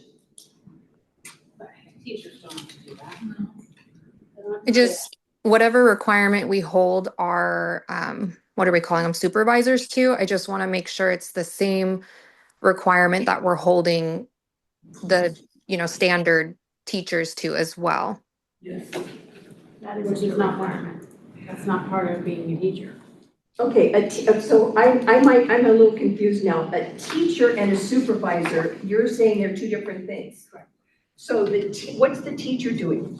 They're in school. The teacher is in the school. Okay, the supervisor is the on-site person. So how could you, it would be inconceivable to expect a supervisor to have the same training as an instructor in a salon. Instructor get their teacher license with 2 years. They have to get their license. Right. Are we not something different? I'm trying to understand. I'm a little So a confused. supervisor would have 5 years, have their license active for 5 years, and no term and disciplinary action. Right. A registered teacher has 2 years with an active license. I don't think it says anything about. Can they be the same person? They could be the same person, yes, or they could be different people. Okay. They don't. That says 2 years. They don't have to have I have to make sure that I know aesthetics. There's no, like the teachers, there's no special thing they do to prove that. I guess I meant. The difference is though the environment. Teachers have resources in-house at the schools to teach their students based on how to pass, state boards and what to know before they touch clients. I don't know if somebody working in a salon would have access to that, especially if they've been in the industry for decades. Well, and in order to become a registered teacher, it's a big application process, but what the point is that it doesn't make sense to require all this extra training for people who have been in the industry for a minimum of 5 years, maybe foreseeable, probably longer than that. And so it doesn't, to require, it's more of a blocker than it is to be safe, in my opinion. I think, like you say, you have to have been in the industry for a minimum of 2 years to become an instructor. And to be an instructor, you have to be associated with a school. Right. That's part of the application process. And that's where you're learning how to be an instructor at the school. She said, and that's how you learn how to be an instructor is at the school. A lot of times, yeah. Oh, man. Trial by fire kind of thing. Holy moly. Well, and if we're not expecting them to teach theory, then it's a different set of skills. If they're not up there trying to teach people how the pH scale or whatever, they're learning that through the textbook, through the online avenue, whatever. Well, it kind of was just mentioned, I think, by Amantha, is that the teachers are learning at the school. So how wouldn't that be kind of the same as someone who's a new supervisor, maybe new to the process? They're learning as, through experience to become a better supervisor, like the way that a teacher is. So there might be a level where, every supervisor is currently at this because they've never supervised before, but after doing it for a few months, they get a feel for it, they become better at that, like a teacher would with more experience. Oh, absolutely. But I think my thing that I want us to be mindful of is that we cannot expect the supervisor to be teaching the theory aspect of it. Like the anatomy and physiology, the microbiology. I mean, that stuff is not an easy subject to learn. Microbiology. How many people that have finished school go back and say, yes, I just enjoy continuing to learn about microbiology? I mean, that's not, once you're done with that practical, you move on. Oh, that would be me. Isn't it where it falls on the student? The student or the apprentice person is required to acquire the knowledge in theory. They have to work workbooks in order to we get have that. to set that. Because there are a lot of people who fall through the cracks in the process. And their piercing is skinnier. We're talking like through the epidermis, big things are happening. Single point piercings. Can we clarify what exactly we're talking about right now? Are we talking about teachers, supervisors? I'm getting a little lost. We're talking about anatomy being taught by a supervisor. Okay. And we're saying what clarifications or what qualifications that person needs, or whether or not they're even able to do it. Whether they're qualified. And I said we have piercing, electrology, all of those supervisors are teaching those same things in facilities as supervisors. Yeah, They're doing I agree. things that are much bigger than, say, a hair design. It would be going to the skin and all these other things are happening. So, And I would argue too that a lot of us who have been licensed pre-advanced aesthetics, we had to go out and get our own training for these things. I mean, I'm currently finishing my registered nursing degree, so I'm more than qualified to teach anatomy and physiology where maybe someone else isn't. And so there is going to be a case-by-case basis. Well, I went to school 36 years ago, and we didn't have to learn anatomy back then, and they put it back. So I'm not saying that I do know anatomy now because I teach it, but then I didn't have to learn it. So I just think a busy salon, shouldn't be required to teach all that theory as well, but that should be optional. There should be other ways to make it. I agree. I agree. in the rule, I did say, I mean, do the drafts, obviously, but I did put in here that the theory could be done Independently or with the supervisor. In a hybrid fashion. I mean, yeah. I guess. What was that? What was the verbiage? Sorry. Of the training. Hybrid fashion. Subsection 2, this rule may be taught through distance learning under the direction of the supervisor. Oh, yeah, perfect.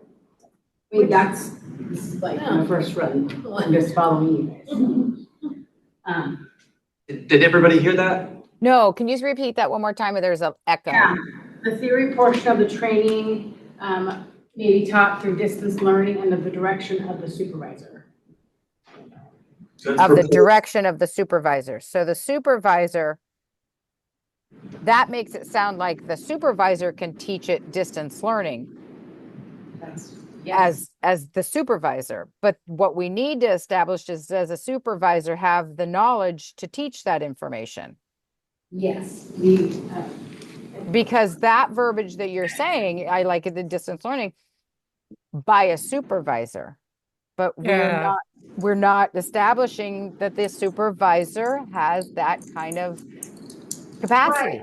But wouldn't that be established when the supervisor applies? And then that's another topic we have to go over of who Well, and this qualifies. is absolutely, and this is where we're going back and forth, is that we either have to the supervisor put it, and I'm just picking a number out of the air, right? Because that number came out to 98.5.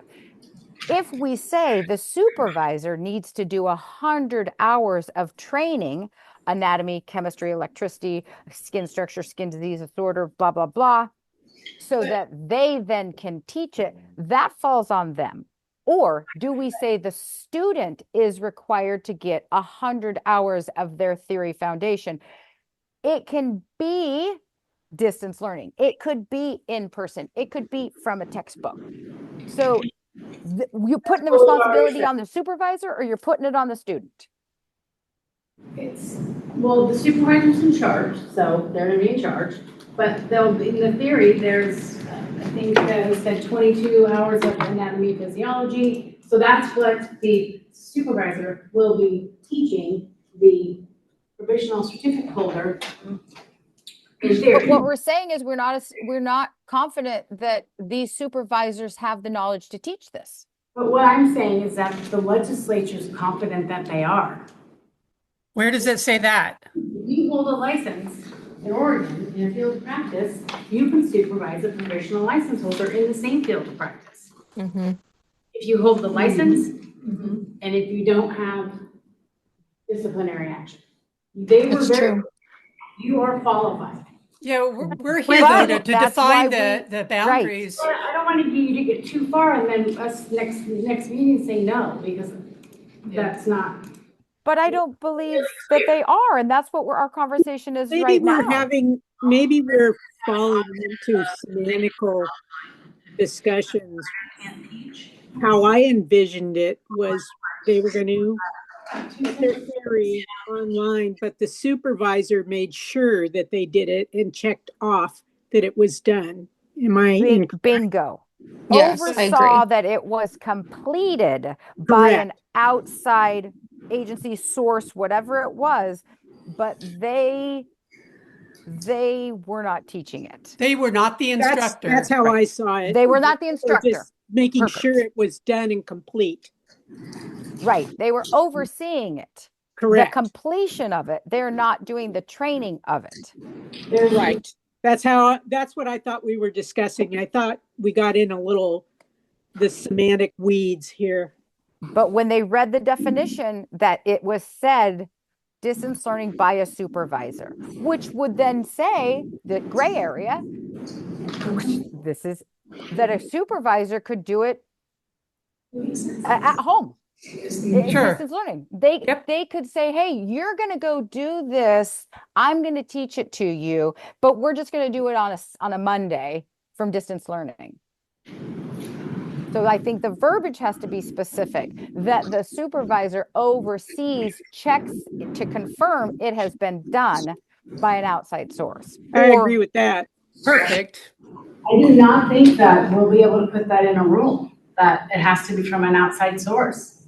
No. Well, then let's change it so that it's not that the supervisor is conducting it, or we go back to the drawing board and say the supervisor has to have training on core theory type of things. But what if the supervisor already has it? So like, let's say I want to do it. I already have that training. I already have it with my degree, why would I then be required to do it again? And why could, as a registered Well, nurse, then we I put it right. Then you put Mhm. it in. And so this is something in the massage therapy program Mhm. is that if somebody, so cosmetology, you can transfer in hours from another school, but you Mhm. cannot transfer in education from another avenue. Massage therapy, you can. If you have a nursing degree or you have something else, you can take hours transferred from those programs and apply it to massage therapy hours. It doesn't have to be another transfer school. So we can Okay. look at it that way. And there are going to be people who come in with previous credits for experience. Absolutely. Mhm.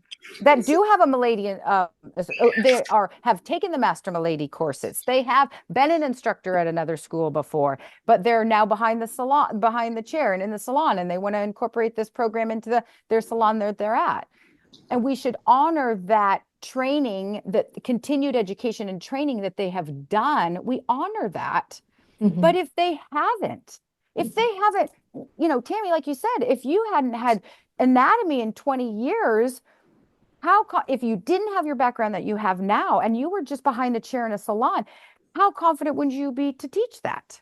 Well, not, even in the higher Right. education, Mhm. in nursing programs and other health occupations, you're on a time, there's a time limit between doing your anatomy and physiology and when you become a graduate, when you graduate your program. Oh, I So see. I Yeah. attended a program and you had 5 years. If you had not graduated in that 5 years, you had to retake your science core. Mhm. That makes sense. You're absolutely right. Somebody that's been in the industry for 15 years, yes, they are great hair designers and they are great hair cutters and they know and understand chemicals and color and that kind of stuff. But that foundational piece has just been, they took a test on it 15 years ago and they passed the 17 questions that were asked out of 100. Okay, so, Boom, gone. Sammy, so to move us forward in the meeting, I have on the list to get some legal advice and do some research on requiring a supervisor to do additional training before we allow them to supervise, as well as continuing education for supervisor. So I've got it on the list. And I so just we'll want to I apologize, but I just forward want on to Hold on one second. So there's a lot of echoing going on. Right, so to move us forward, I've got all the stuff about the supervisor on the list.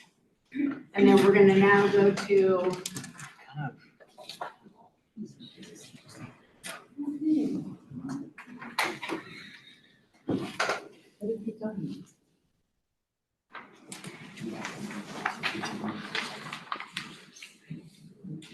You guys cut out for a while. Was that just me or is that everybody?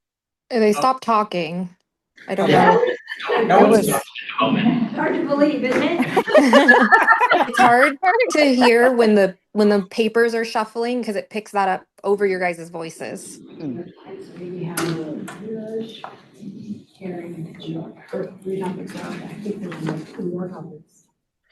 I think everyone has different topics happening at once. I'm not exactly sure where we're at. Okay, I think we were at the place where we were trying to define for quite a while now, what the supervisor's qualifications need to be a teacher of a provisional certificate holder. What are those qualifications? We said loosely 5 years of experience. What kind of training are we wanting them to have before they take on this role? Right, so let's stick with that. Since Milady already has something for instructors in schools, is there a way to, I don't know how many hours, I don't know anything about the training for instructors in beauty schools, but I don't know how many hours it takes from the Milady program, but are we able to just kind of pick out what's appropriate or what we think is appropriate? You could be involved in training. Is it just random things like? So No. I went through all of the Milady training, and what they're teaching you to do is to teach classroom settings, generational learning, keeping the classroom fun and active. They've got a whole bunch of stuff. I'm not discounting it in any way, shape, or form, but I think it's gonna be too much for a single supervisor to accomplish. My position is that you have a certification test. They get a certificate to become a supervisor, and that certificate would be a knowledge base in these areas of theory. And if they are successful in learning that or know it, then they can become a supervisor. Because remember, busy salon, busy people, they're not going to want to put a lot of energy into learning how to be a teacher. Well, they should, though. There's pedagogy information that needs to be built upon. And, it's not comprehensive even for teachers who go to college, it's all the theory of education. And you don't really learn to be a teacher until you are out there in front of students. That's where you actually, you know, make your way. But they should have they should have to. And, like I said, they're going to be paid to supervise, just as a school is going to be paid to educate students. And there should be a learning expectation on the part of the supervisor. And if they can't do that, I don't know if they're really supervisor material. Where would they get the certificate? Well, let's pose this idea. So What would it entail? So let's say that somebody wants to become a supervisor in hair design. What if they had to take the Oregon Health Licensing exam over again in order to get that supervisory certificate? And there would be something you guys already have in store. And they do the reexamination, see where they're strong or weak or whatever. They pass that, then they can be a supervisor. Those are the standards that you guys have for Oregon Health Licensing. What about that? And just to clarify, you're referencing like the field of knowledge, not the laws and rules exam. Yes. Or both. Or both. Oregon rules and laws, if they've taken their test recently, if they haven't taken a test in 30 years, absolutely they need to have it done. But if they've tested recently and they passed, that's proof enough. But they have to be licensed for 5 years, so it's at least 5 years ago that they took those tests. Oh, yeah, that's a good point. And Okay. my question would be, do we require that of teachers in a standard institution for cosmetology? Because we shouldn't be doing anything more than what we're requiring from those teachers. We don't, but we should. Yeah, so we can't expect mentors or however we want to call ourselves to do more than what we are requiring for our teachers in a school setting. I agree with you, but to move the conversation along, I'm gonna put this on the list. And I mean, it's true, we have these, right? So Yeah, but I'll be honest, if I have to take a test again to be a supervisor, I wouldn't do it. Me too. I wouldn't. Yeah, I'd no be way. the busy salon owner go, oh, I passed, sorry. Yeah, I'd pass. And I'm out in Sherwood, so I am one of those people who are more rural, who people in St. Paul, Dundee, who aren't near a school, they would be coming to me being the closest person. And if I have to go out of my way to do that when I'm already wearing so many hats, being more rural, not a chance. When I became a master trainer for the apprentice program in California, I took a seminar, a day seminar, and I paid some money, and it, went over some basics, some essentials. And then from there, I filled out paperwork and logged in the hours and the different things, the different specific things, like how many haircuts, how many blow dries, etc. And then that was all sent in to where I took the day training to become a master trainer. And then that all went to the state. So that's one idea thrown out there. I think there should be something available that either what you said, Margaret, or the Milady Avenue or something that, that's good mentoring, reminders, teaching, whatever, for these people that want to supervise. And Yeah, I just did a day and that was fine. yeah, But if somebody said I was going to have to put in all these hours and take all this, I've been a teacher for 2 academies. If I was told as a salon owner standing behind the chair, super busy, I had to do all this stuff, I'd say, yeah, I pass. And I think we're just forgetting the equity of people who are rural. This is for them. And we're holding Yes, them I to agree. an infrastructure that is urban. We have schools, we have requirements for those. This is I not agree with that. you. well, that's why I So was thinking the mhm. Milady, they have an online component. So that would that be an obstacle for you? Um, was it As a Kat? salon I'm owner sorry, to I didn't. do, Let's say, Kat, was it you, Kat, that was Yeah, just speaking? My yes, apologies. that's okay. So let's say that at your leisure, you Hmm. could complete several modules in the Milady online course. Would Hmm. that, how much of a barrier would that create for you? Well, this might be a little well, I'm just gonna say I don't like Milady. I think it's Okay, outdated. that's fine. Well, then um, use whatever. yeah, I mean, I'm finishing nursing school, so I would just submit that. Um, Personally, if I wasn't doing that and I had to take an additional course or training at my leisure, I guess it I would just I'm depend not talking on. about the Mhm, theory end, mhm. just the supervisor end.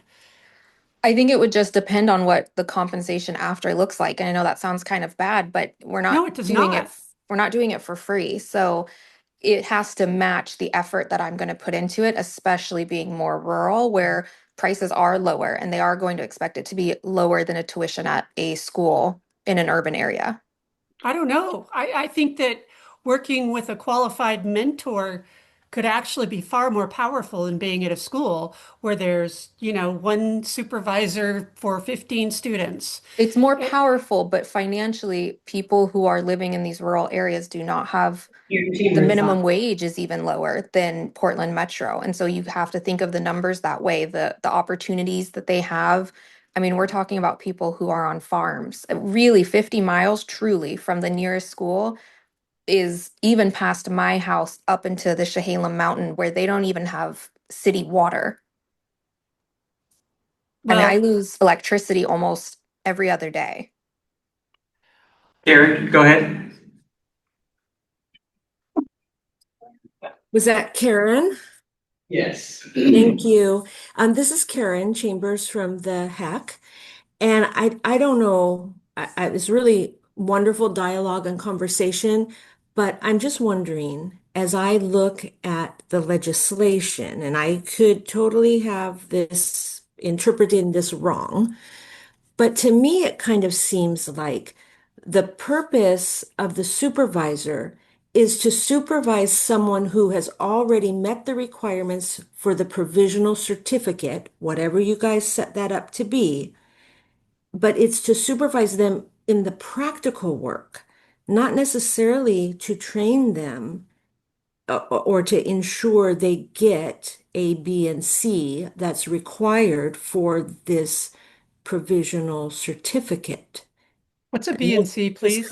That's just kind of my take on it, and it could be wrong, but I think if that were the case, it would kind of make what you're trying to do a little bit easier, because it's true, people aren't going to want to do like more than they even need to do to be a teacher at a licensed school to do this. But how I am kind of seeing it that they are supervising the practical work after a person has met whatever requirements are set up to get their provisional certificate.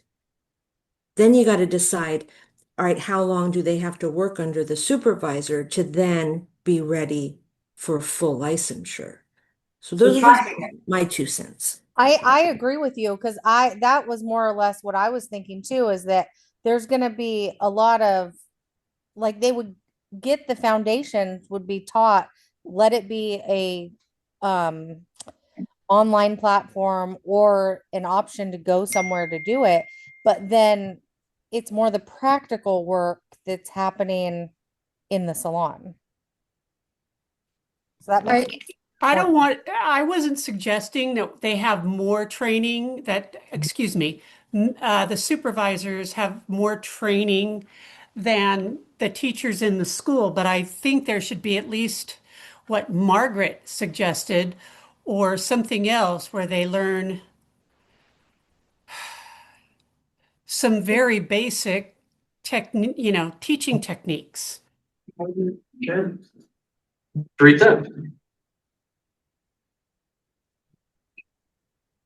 Well, in the end, like to back what Karen is saying, it's kind of this whole situation is going to work like it would as a competency school because the provisional person is showing that they're competent by working under the supervisor.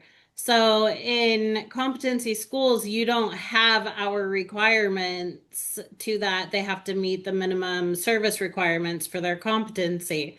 So requiring that much theory and educational training outside of supervisor or for them to focus on that is a little extensive. And same with the students because they have to meet their testing requirements in school, but what they really have to do is pass their like written exam and their practicals in order to qualify for a state board in a competency setting. So I think it should structure more in that aspect for the students and the supervisor that it's just not them teaching this theory and needing to do this milady that or pivot point this that it's if can you pass your written exams they attest to studying their own textbooks however they want to do it that's on them but the supervisor itself is just overseeing their technical abilities while under their supervision.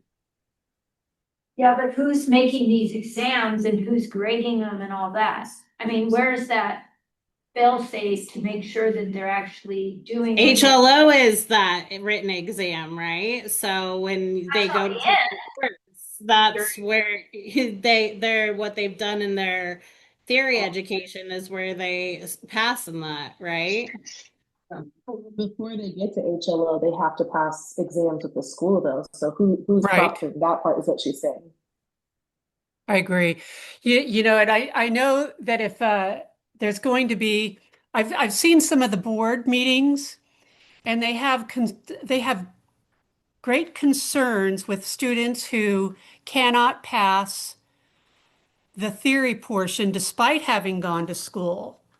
And they take on the onus of trying to get that student or the potential licensee more training, and they have extensive discussions about it and what's necessary. And I think that if we're not testing students on theory, if there's not some sort of check on that, there will be students who don't do it and say they did. So there has to be some accountability for making sure that the testing is Academic done. portion is covered. Yes, because can I- and then I wouldn't want to put more of a burden on the board. Mhm. So quick question on a competency-based school. Do you go through theory and academics? They do. Right? So a competency-based school is to show you know how to do the practical portion of it. A competency school still is based on required operations and getting through all those required operations.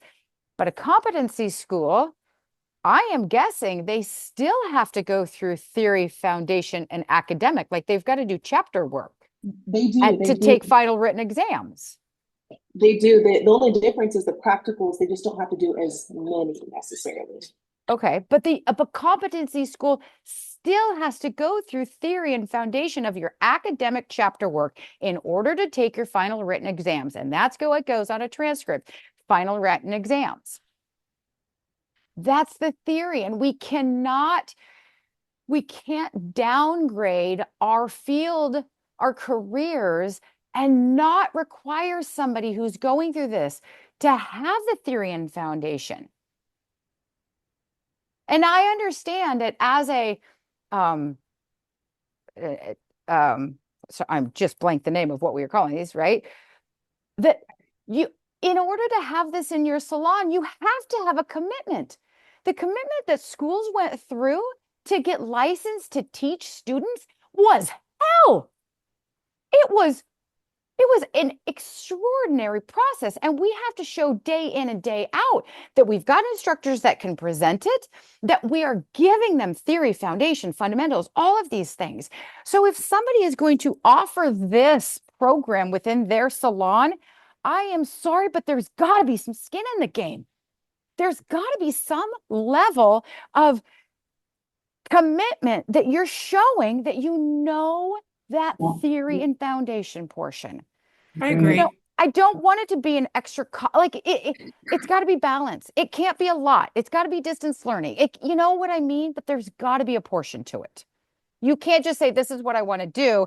I'm going to put my application in. Boom, I can do it. And then you have somebody walk in the door and you think that you're covering all the pieces that you're going to be. So are you suggesting they need to take a course? The supervisor needs to take a course at a school? Either or. Either or what? What's the either or the okay, or? right. Either or. Either you require that supervisor. Thank you. You either require the supervisor to do a 100-hour, 200-hour, whatever it is, program that shows they know how to present that material, or So this is Derek. I just want to chime in here real quick. I just want to reiterate that we do have other training programs, and I believe only one of those requires additional training by the supervisor. The other three, you just prove that you've held a license for X number of years. And those particular programs have been working out relatively well. So just something to consider. I just want to add too, like, I think we keep forgetting how rural we're actually talking. We're talking 50 miles. So Redmond, Umatilla, Hermiston. I mean, I don't know if anyone's visited those places. I was there last week. I go yearly and I stay for a few weeks with the house I have out there. And I mean, there's times we don't have electricity and requiring these things, it's just, again, we're not using we're looking at it through the lenses of an urban infrastructure and not rural. And maybe I don't know how many people here live or have visited there recently, but I mean, fires have wiped some of the Detroit. I was in Detroit 2 days ago. It's gone. I mean, I think those are the things we're forgetting, is that some people are living in a trailer and don't have electricity, and we really need to keep that equity in mind. And yes, we don't need to like dumb the program down, but the point is accessibility and equity. And I feel like we're straying away from the original idea and purpose of this. 50 miles is a lot. I don't know if it would help to bring up a map and actually show what cities we're actually talking about. And not just that, but they are heavily Hispanic population. They're farm towns. So the price of these programs are going to have to be lower, because a lot of these people, they're not getting paid federal minimum wage even. They're working under the table. And so I just don't want to stray too far away from the purpose of this program. I'm sorry if I sound a little preachy, but it's just, that is the purpose of this, is it not? Well, It is I the purpose, but we understand can't down our ethicals. Like, we can't drop the standards of our Absolutely. industry. But it shouldn't be higher than what we're requiring of teachers in the metro area. And what we're already asking it is more than what they're required. I haven't seen anybody suggest more than what the teachers in the metro area. Of course, I don't know. How many hours are they required of training to work in a metro area school? Instructor training program is 1,000 hours. Yeah, I don't think, yeah, we haven't even, I've heard. Unless you have pre-educational years of experience, you can do experience. 500 hours. Okay, I've only suggested 40 hours at most. And I think Margaret said one day, and there's been some other numbers thrown around, but certainly not 500. But I And think where would they get this training? And would it You're be you're meaning 500 hours of experience, correct? Were you like so many years? Like for some educators can get their teaching certificate if they've had so many years in the industry. Yeah. Yes. Yes. Okay. So that's what you were referring to when you said you have different industries like body piercing supervisor, hearing aid supervisor, electronics. They have 5 years in experience, and then which qualifies them to become a supervisor. Is this correct? That's the minimum. That's the minimum to be a supervisor.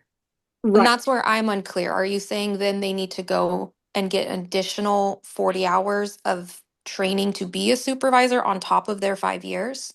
I'm not That's what saying I 40 think some hours. people are saying. I'm not. I'm not saying 40 hours, but I am Okay. saying something. It wouldn't hurt, if a 1 day seminar Mm-hmm. on, expectations and whatever it is. But Mm-hmm. I think that it needs more than just, it's like we go back to what we said earlier, knowing a thing and teaching a thing are two different things. Those are completely different skills. So I taught math for 15 years, and I know a lot of people who have far more math than I ever even dreamed of and wouldn't be able to teach anyone Well, math. Mhm. in So, addition to that, some people are just natural teachers. There's going to be other people who are just very good stylists, barbers, correct. cosmetologists who who have 10, 20 years in the industry, and they're not natural teachers, but they qualify, highly to be a supervisor because of all those years behind the chair. So if I understand what you're saying, just give them a little framework on how to Yes. deal with various personalities they might encounter as of their trainees. Is this Yes. correct? Yes. And, like don't lose your temper and yell at the person. And we're all kind of, we're outgoing people. Otherwise we wouldn't be in this. So we're kind of, we're kind of loud. We're kind of this, we're kind of a lot of things. But, there's sometimes it's not appropriate for a training situation. So yes, I agree with what you were saying. Is that Karen that said that? That Okay, was Margaret. I want to jump in here real quick. I think Kat, you mentioned it, but is there anybody else here that would potentially qualify or is considering becoming a supervisor? Yes, Brianna, here. Okay. Yes. Brianna, do you feel, say today you started training someone, do you feel that you would have enough theory-based knowledge on your own to teach somebody that? No. And so I had raised my hand because if we're going to talk equitable and whatnot, that's what to me makes sense. The theory and the foundations, if there was an online course that just like if you, I mean, I know when I went to school, I spent 4 months in the back classroom before I ever went on the floor to touch a client. So why would we not have an online system teaching the foundational work? And then sure, there should be some sort of, I would love like a 40-hour training to make sure I am hitting key things, but you're going to be I would think people that want to learn from you are also because they've watched you or they've seen your work, like your reputation. They're not just you're not getting a whole bunch of people that don't know your work.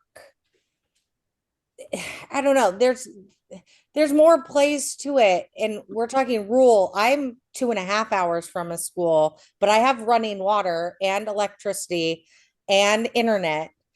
But my person is going to have to drive 2.5 hours to get to a school for an in-person class. So I think if you're starting with the foundation, everybody's online taking a certain class, which then ends with certain tests, and then they get to move forward. That way it makes way more sense than saying, me as a salon owner is going to teach you from the ground up and hope that I did the same as somebody in Sherwood. I agree. And by outsourcing that theory to accredited virtual learning, we're going to cut barriers. We're not having to consider the gaps or the levels that each of those supervisors personally, like how much education they actually have. So if you outsource it, you don't even have to worry about all of these topics, if that makes sense. Right. Because we know that SEMA is accredited. We know that our state boards are written based off of Milady standards. So it does make sense to have that as the main focus for theory. Like everybody has to complete this, whether you go to school or you're going through this supervisor program. Agree. Well, And and just to, sorry. maybe what we do is we break it up a little bit and we say, okay, so the supervisor has to go through a 1-day, 8-hour course about how to facilitate education within the salon. Here is a map and some organization. Here are some talking points. Here are some use your visual aids, camaraderie, common ground. Like we go through a little structure, right? And then we turn it around and say, and as a student of this person, here is the prerequisite courses you have to have completed before you work on clients. Now they can be in there and they can be shadowing and they can be handing foils and they can be, answering phones and helping with that kind of stuff. And maybe the first month while they're going online to get some distance learning to get the theory and foundation. So it's a two-part piece, but you don't put all the hours and expectations on the supervisor at the beginning. You give them a quick oversight of, hey, listen, here are some things that you're going to have to address. And then put it on the student that as a prerequisite to work on a client, here is the hours, 40, 80, 100, whatever it comes out to be, that you have to complete and show your certificate of completion that theory has been done to give to your supervisor to then work on clients. So Carrie, you mentioned potentially having the supervisor complete some sort of online or some sort of educational course. Do you have an idea of where this course might come from? Or a guideline, like what aspects you want it to be taught in it, like ethics, business, about cosmetology. Well, I kind of then think we look at our schools because the schools are the ones that are training our instructors. I agree, but Well, one caveat with schools, and I think somebody used the example of Maranello. Not all schools are ethical. Some are just pipelines to federal money and don't give the students a whole lot. So I think there would have to be a criteria there, an ethical criteria for something specific, perhaps. No, that's a good point, because what happens is anytime a school puts a new course together, they have to get that course authorized by HEC.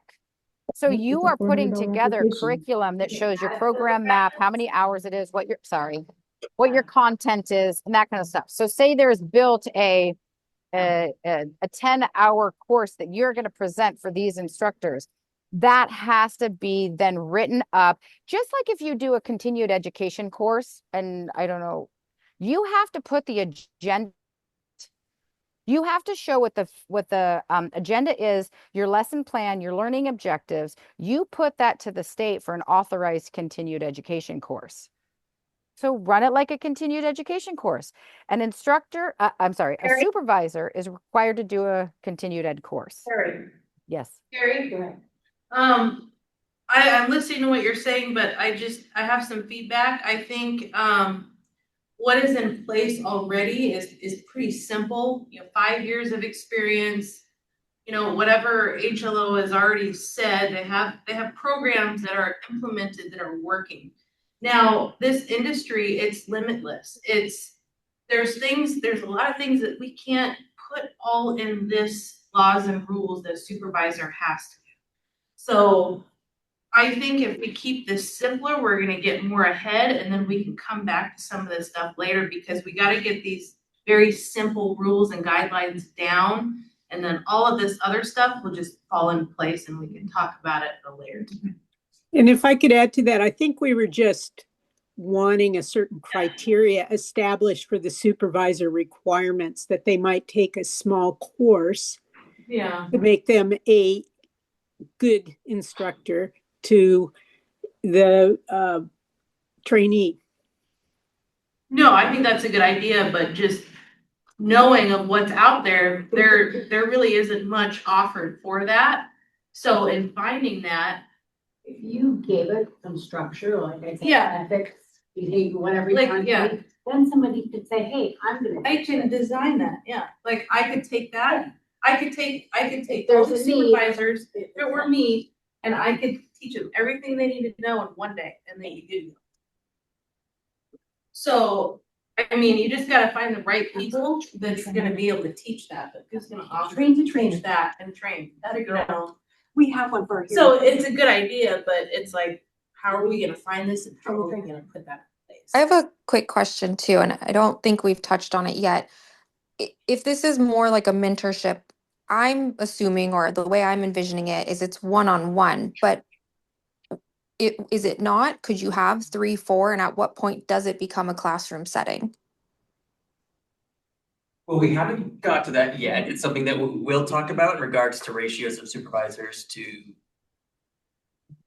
Because I think that changes the dynamics, right? If it's one-on-one, then I'm not really a teacher. I'm not teaching you in a formal setting. We are hands-on. You are learning from me as we go through viewing what I'm doing and everything versus me standing and speaking to a group of 5 to 10 students. Well, everyone can't be hands-on. That's very, very different.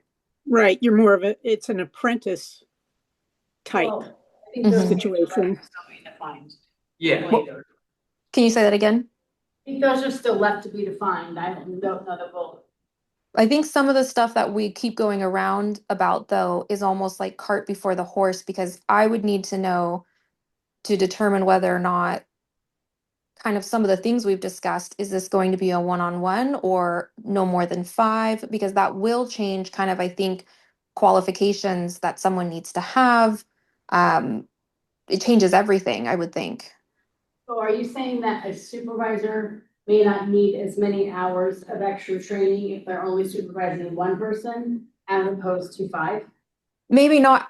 I don't know if I would say as much, but the same type of training. You're in a group setting versus a one-on-one, and that your what they may need to learn, those additional hours we're talking about on how to teach, will look different. This is Pam Pacheco. Typically, it's a one-on-one training. Now, a supervisor could have 5 students, but when they are training that particular provisional certificate holder, they're working one-on-one. This is how you do a weave, this is how you do a slice, and then they can go to the next one and go, okay, I'm gonna show you. But typically, because people's schedules are different and all that kind of stuff, where they're paced along their process, it's usually a one-on-one training. And how would that look for an esthetician?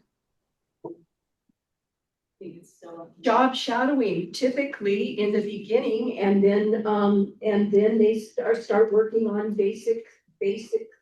I mean, there's a training program for genital piercing, so. Yeah, it's doable. Yeah, and there are definitely training programs for all this stuff already in place. And I think when we're deciding on the additional hours that a supervisor needs to become a supervisor, I think it does matter how many, I don't know whether to call them students, how many we are considering.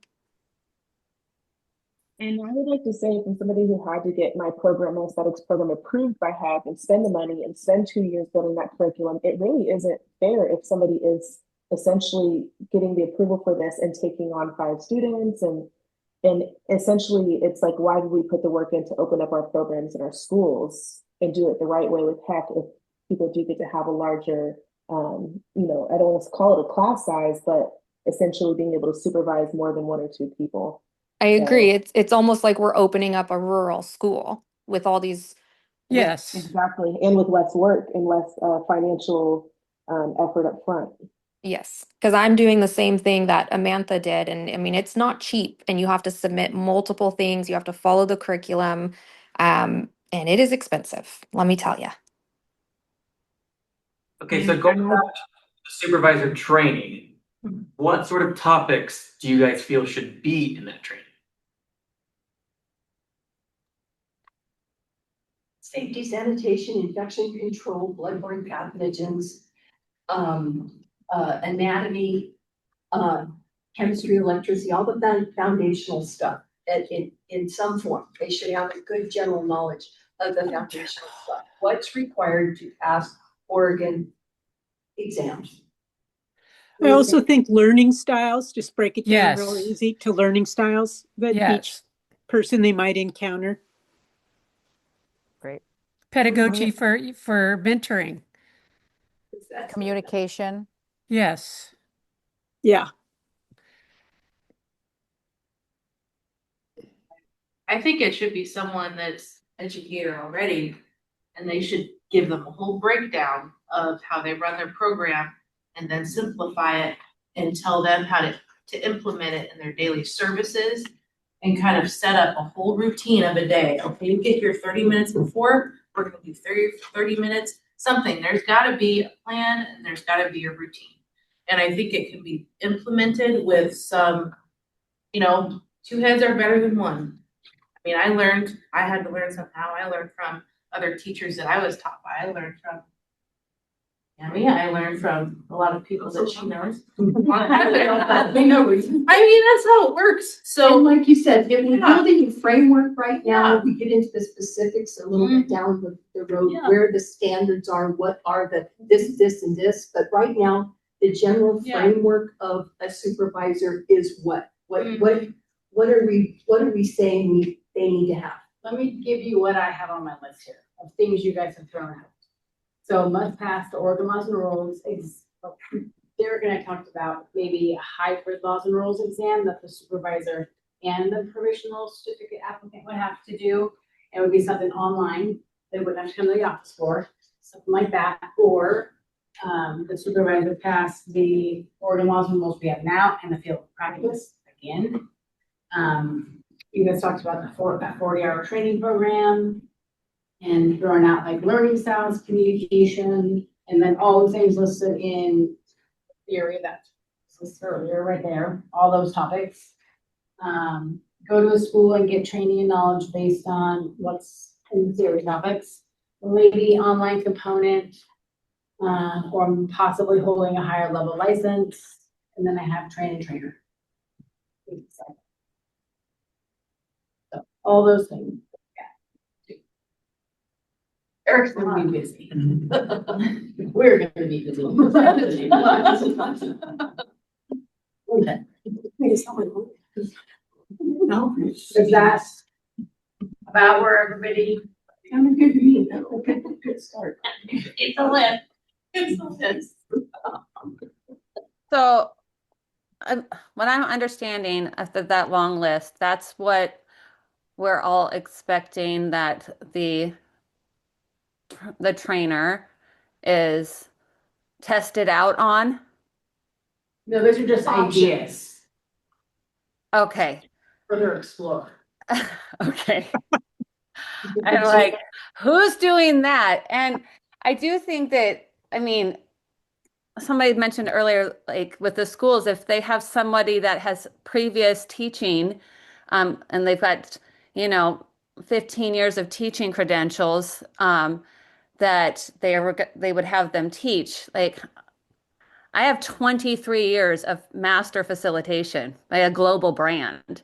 I feel highly qualified to teach, and there's a lot of hoops. I also want to make sure that people are accountable and that they are teaching the right things, but there's curriculums for that. There's agendas. I can't imagine that every single beauty school instructor is memorized all the rules and the laws and doesn't reference their textbooks for that.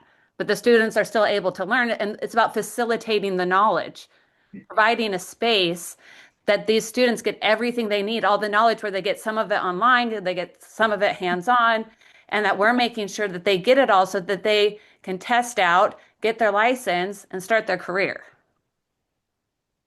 So just something to throw out there. If the ultimate goal is for the provisional license or provisional certificate holder to pass the state exams and get licensed, would it be appropriate to have the supervisor take those same exams like we mentioned, saying, hey, these are the things that you're gonna get asked on the test. These are the things I gotta help you learn. Sure. You wanna create another separate exam. Well, I think that there was somebody who said earlier that no, they would be opposed to that. I worked for the American Board of Certified Colors forever, and getting people to take tests is very hard to do.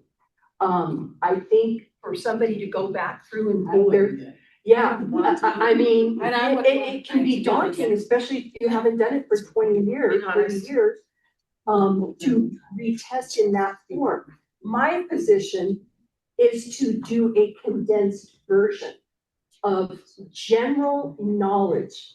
Now, remember that the certification holder is taking 2 to 3 years to get trained on all of this kind of stuff. So, you know, I totally respect and agree that we want to keep the standards high, but we have to be realistic in what are we going to attract as opposed to turn away in Yes. their supervisory position. So my And that- position, it's more basic for right now and come back to it again later. So if these are all general categories that a current student needs to learn, what is extra or not essential for a supervisor to have to be up to speed with? Say that again? So if these are all categories, the anatomy, physiology, microbiology, those are all categories that a student has to be proficient in, learn from those. Within your 2 years to 3 years. Correct. But you said potentially paring down the exam to more generalized or more specific things. You were referring to the supervisor, weren't you? What they need to know. Correct. Correct. So what on this list would be something that you would not require a supervisor to be knowledgeable on? I'm not saying that they shouldn't be knowledgeable in it. And because they pass their exams and are working in the practice every day, they do have a working knowledge. There are going to be some people that are not representing the brand very well, but then there's a lot of people that would be attracted to this kind of position that are educators, that have gone through extra education and learning and do have basic teaching style. Salon owners manage staff for a long period of time. I think that generally speaking, we can say that a supervisor taking on this kind of role has a pretty good knowledge of the Oregon rules and regulations that are associated with the state. That would be my take. And therefore what? That they only need a small amount of knowledge imparted via an online course or a day or a one-day seminar? Is that what you're referring to? I'm saying if we keep it fairly basic right now and come back to it and define it in a greater detail a little bit later would be, because we've spent hours on this already. And I don't know that we're getting any further along.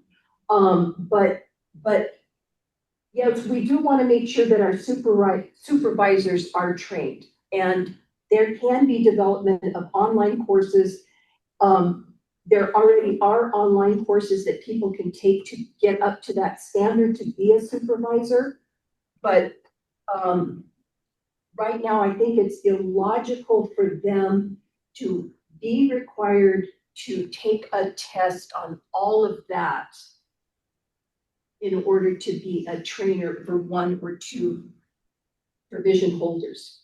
I just don't know that it will be a path to get people to do it.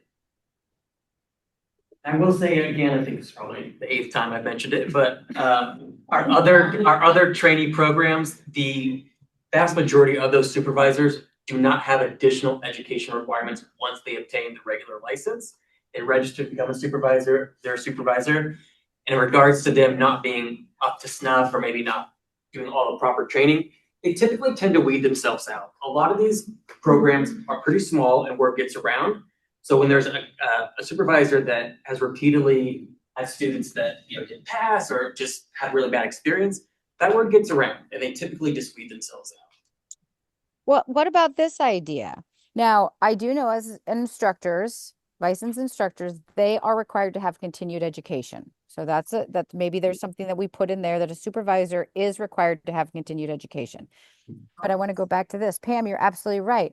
It's not that people don't know how, they don't know the information on a test. It's the apprehension of taking the test and the anxiety of taking the test. What if we put into this 1-day training, 8 hours, 10 hours, whatever it is, that there has to be a review of Oregon law, infection control, some of these general things, so they don't have to go to the state board and take 100-question test and have the anxiety and all the travel and cost and everything.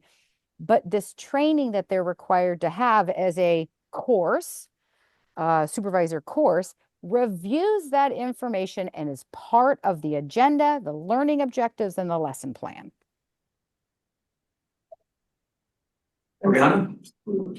Yeah, I was just going to add that I feel like we're really we're making this more than like us salons out here in rural Oregon are not trying to open schools.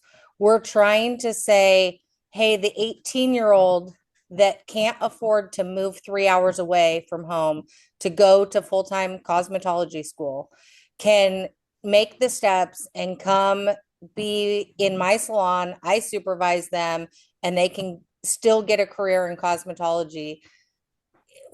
I feel like we're attacking this as if we're all going to be opening little schools.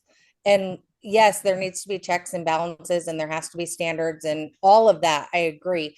But like you're saying, we already have a few other programs out here that are operating under these provisionary licensings. And I think we're over I agree. some of it. I agree. But we cannot then take down the level of knowledge that we're expecting from our industry. They have to still be held accountable to get that knowledge and training and theory foundation and understanding. Which is why they still have to take all the same tests.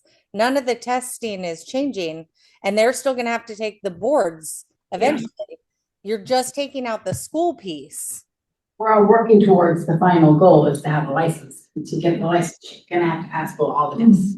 Well, that's what I was gonna ask is, don't they have to still take the laws and rules and the field of practice exams? So they have to learn that information. Does that supervisor have to teach them? That's my point is I don't think they do. I think they have to do that online. Multitude of ways.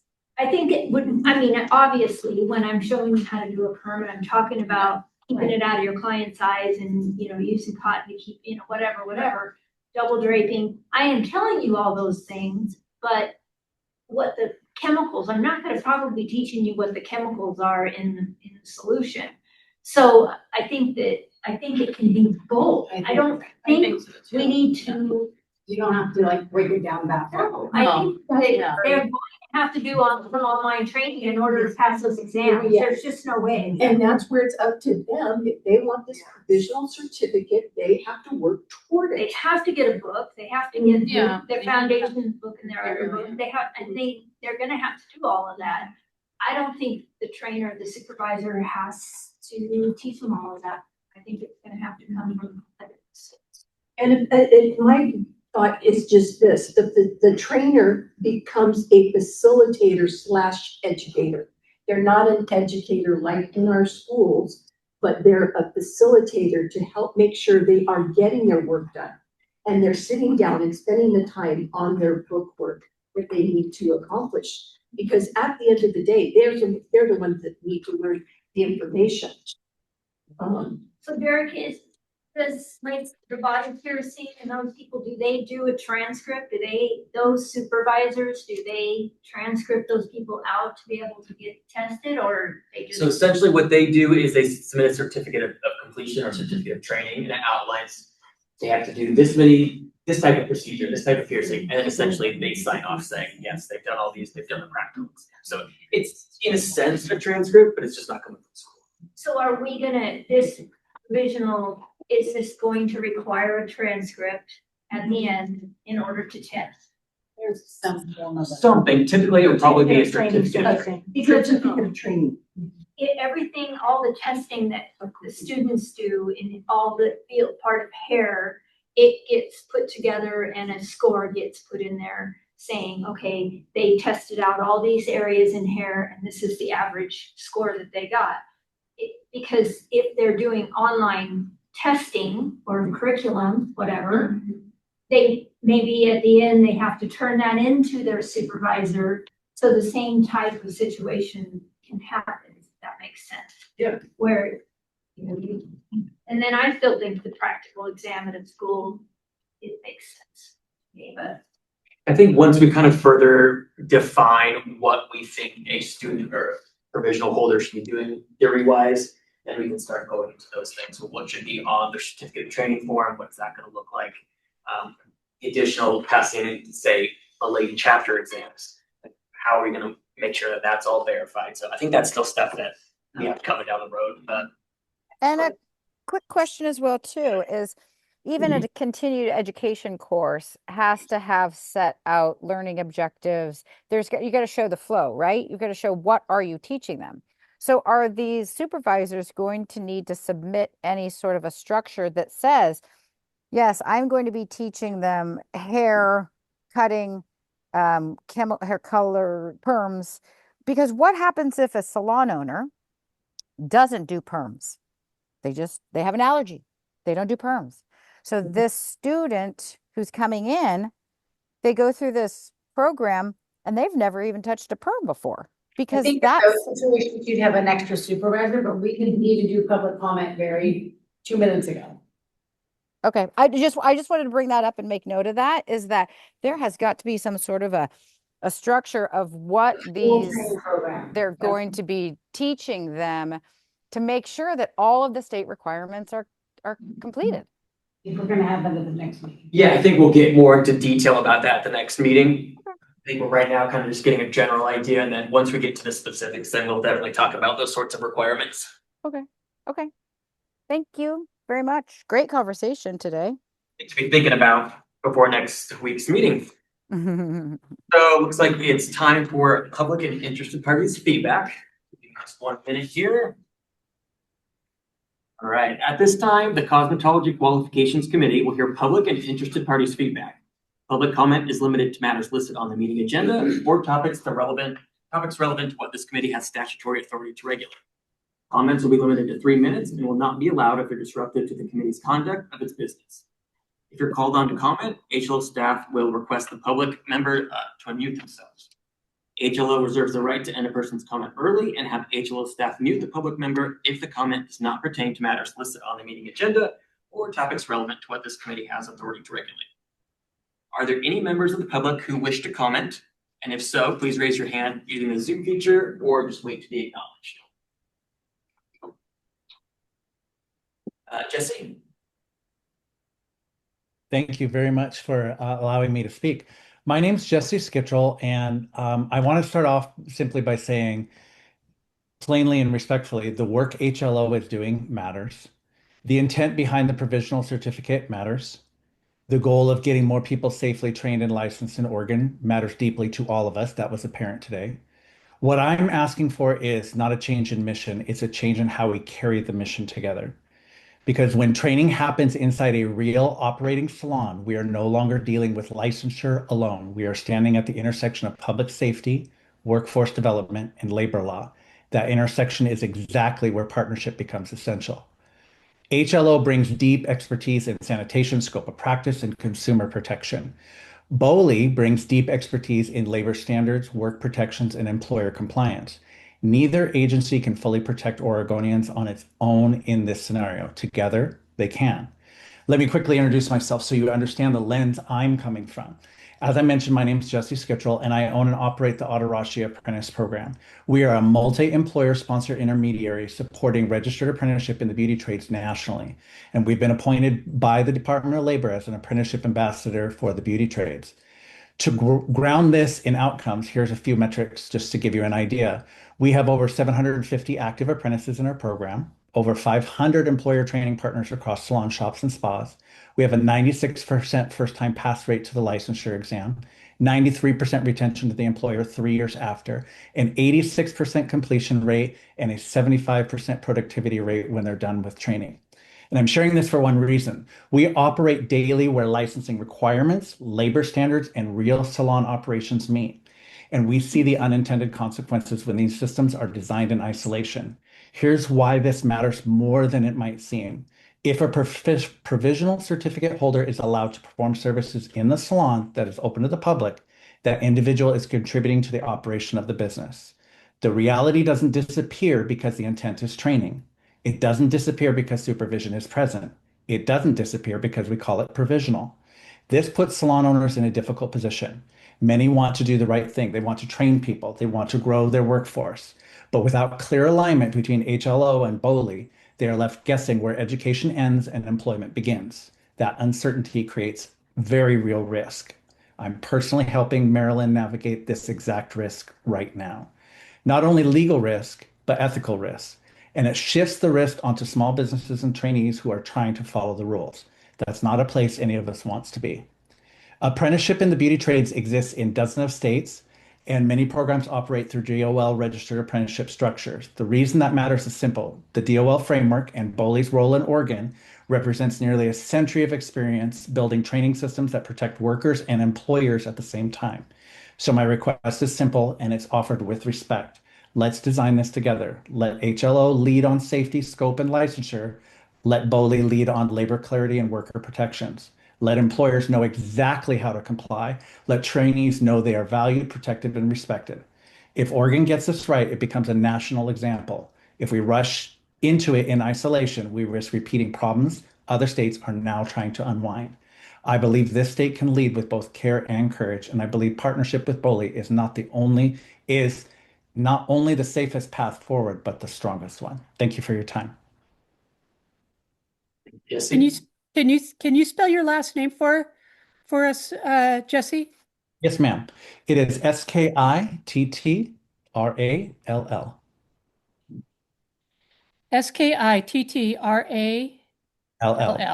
And And what you're is with BOLI? who?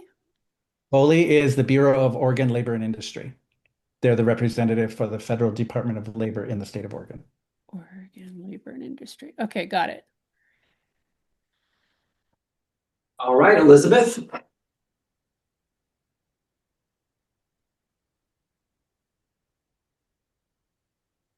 I'm sorry to cut in, but can I clarify? Jesse is not from BOLI. He's from a third party, correct? Correct, I believe so, yes. Okay. Okay. What agency was he from? Atarashi Apprentice Program. Can you spell that? ATARASHII Apprentice Program. We also operate under the name Synergy Apprenticeship Systems.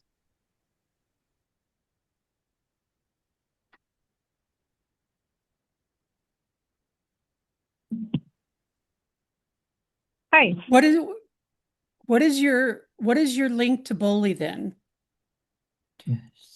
BOLI is the representative for the Department of Labor in the state of Oregon. So they're the state approving agency for anything that has to do with labor. Okay, but you're not speaking as a representative from BOLI, is that correct? But I am speaking as a representative of the Department of Labor Federal. Okay. Thank you. Elizabeth? Hello. Can you hear me? I feel like you can't. I can.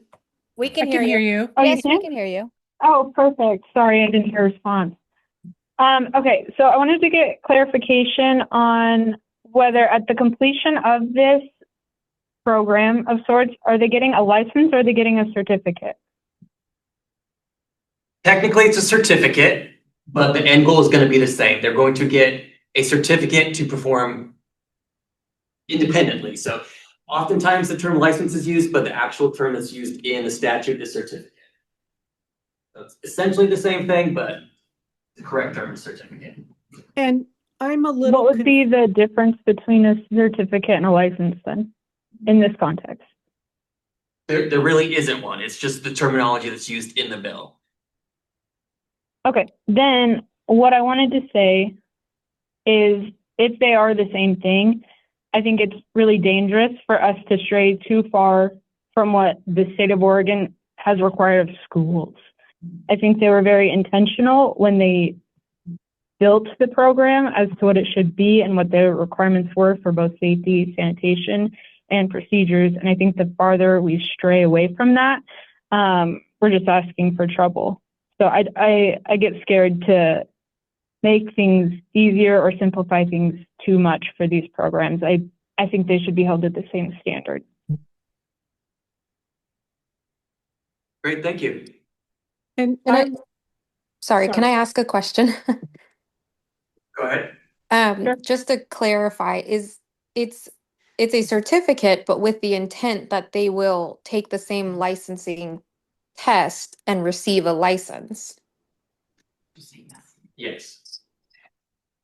Okay, so they are still license holders. It's not a certificate versus a license. Correct. So, yes. A private career school gives a certificate of completion and sends the transcripts to the state so they can take their licensure. So it would be a certificate in order for them to take their licensing board exam. Perfect. Thank you. Sorry, I didn't want to, but just a Not accurate, but it's okay. All right, is anybody else? I wasn't sure in how Mr. Skitral's role is in this meeting today. He's just a public member making a comment. I see. All right, anybody else?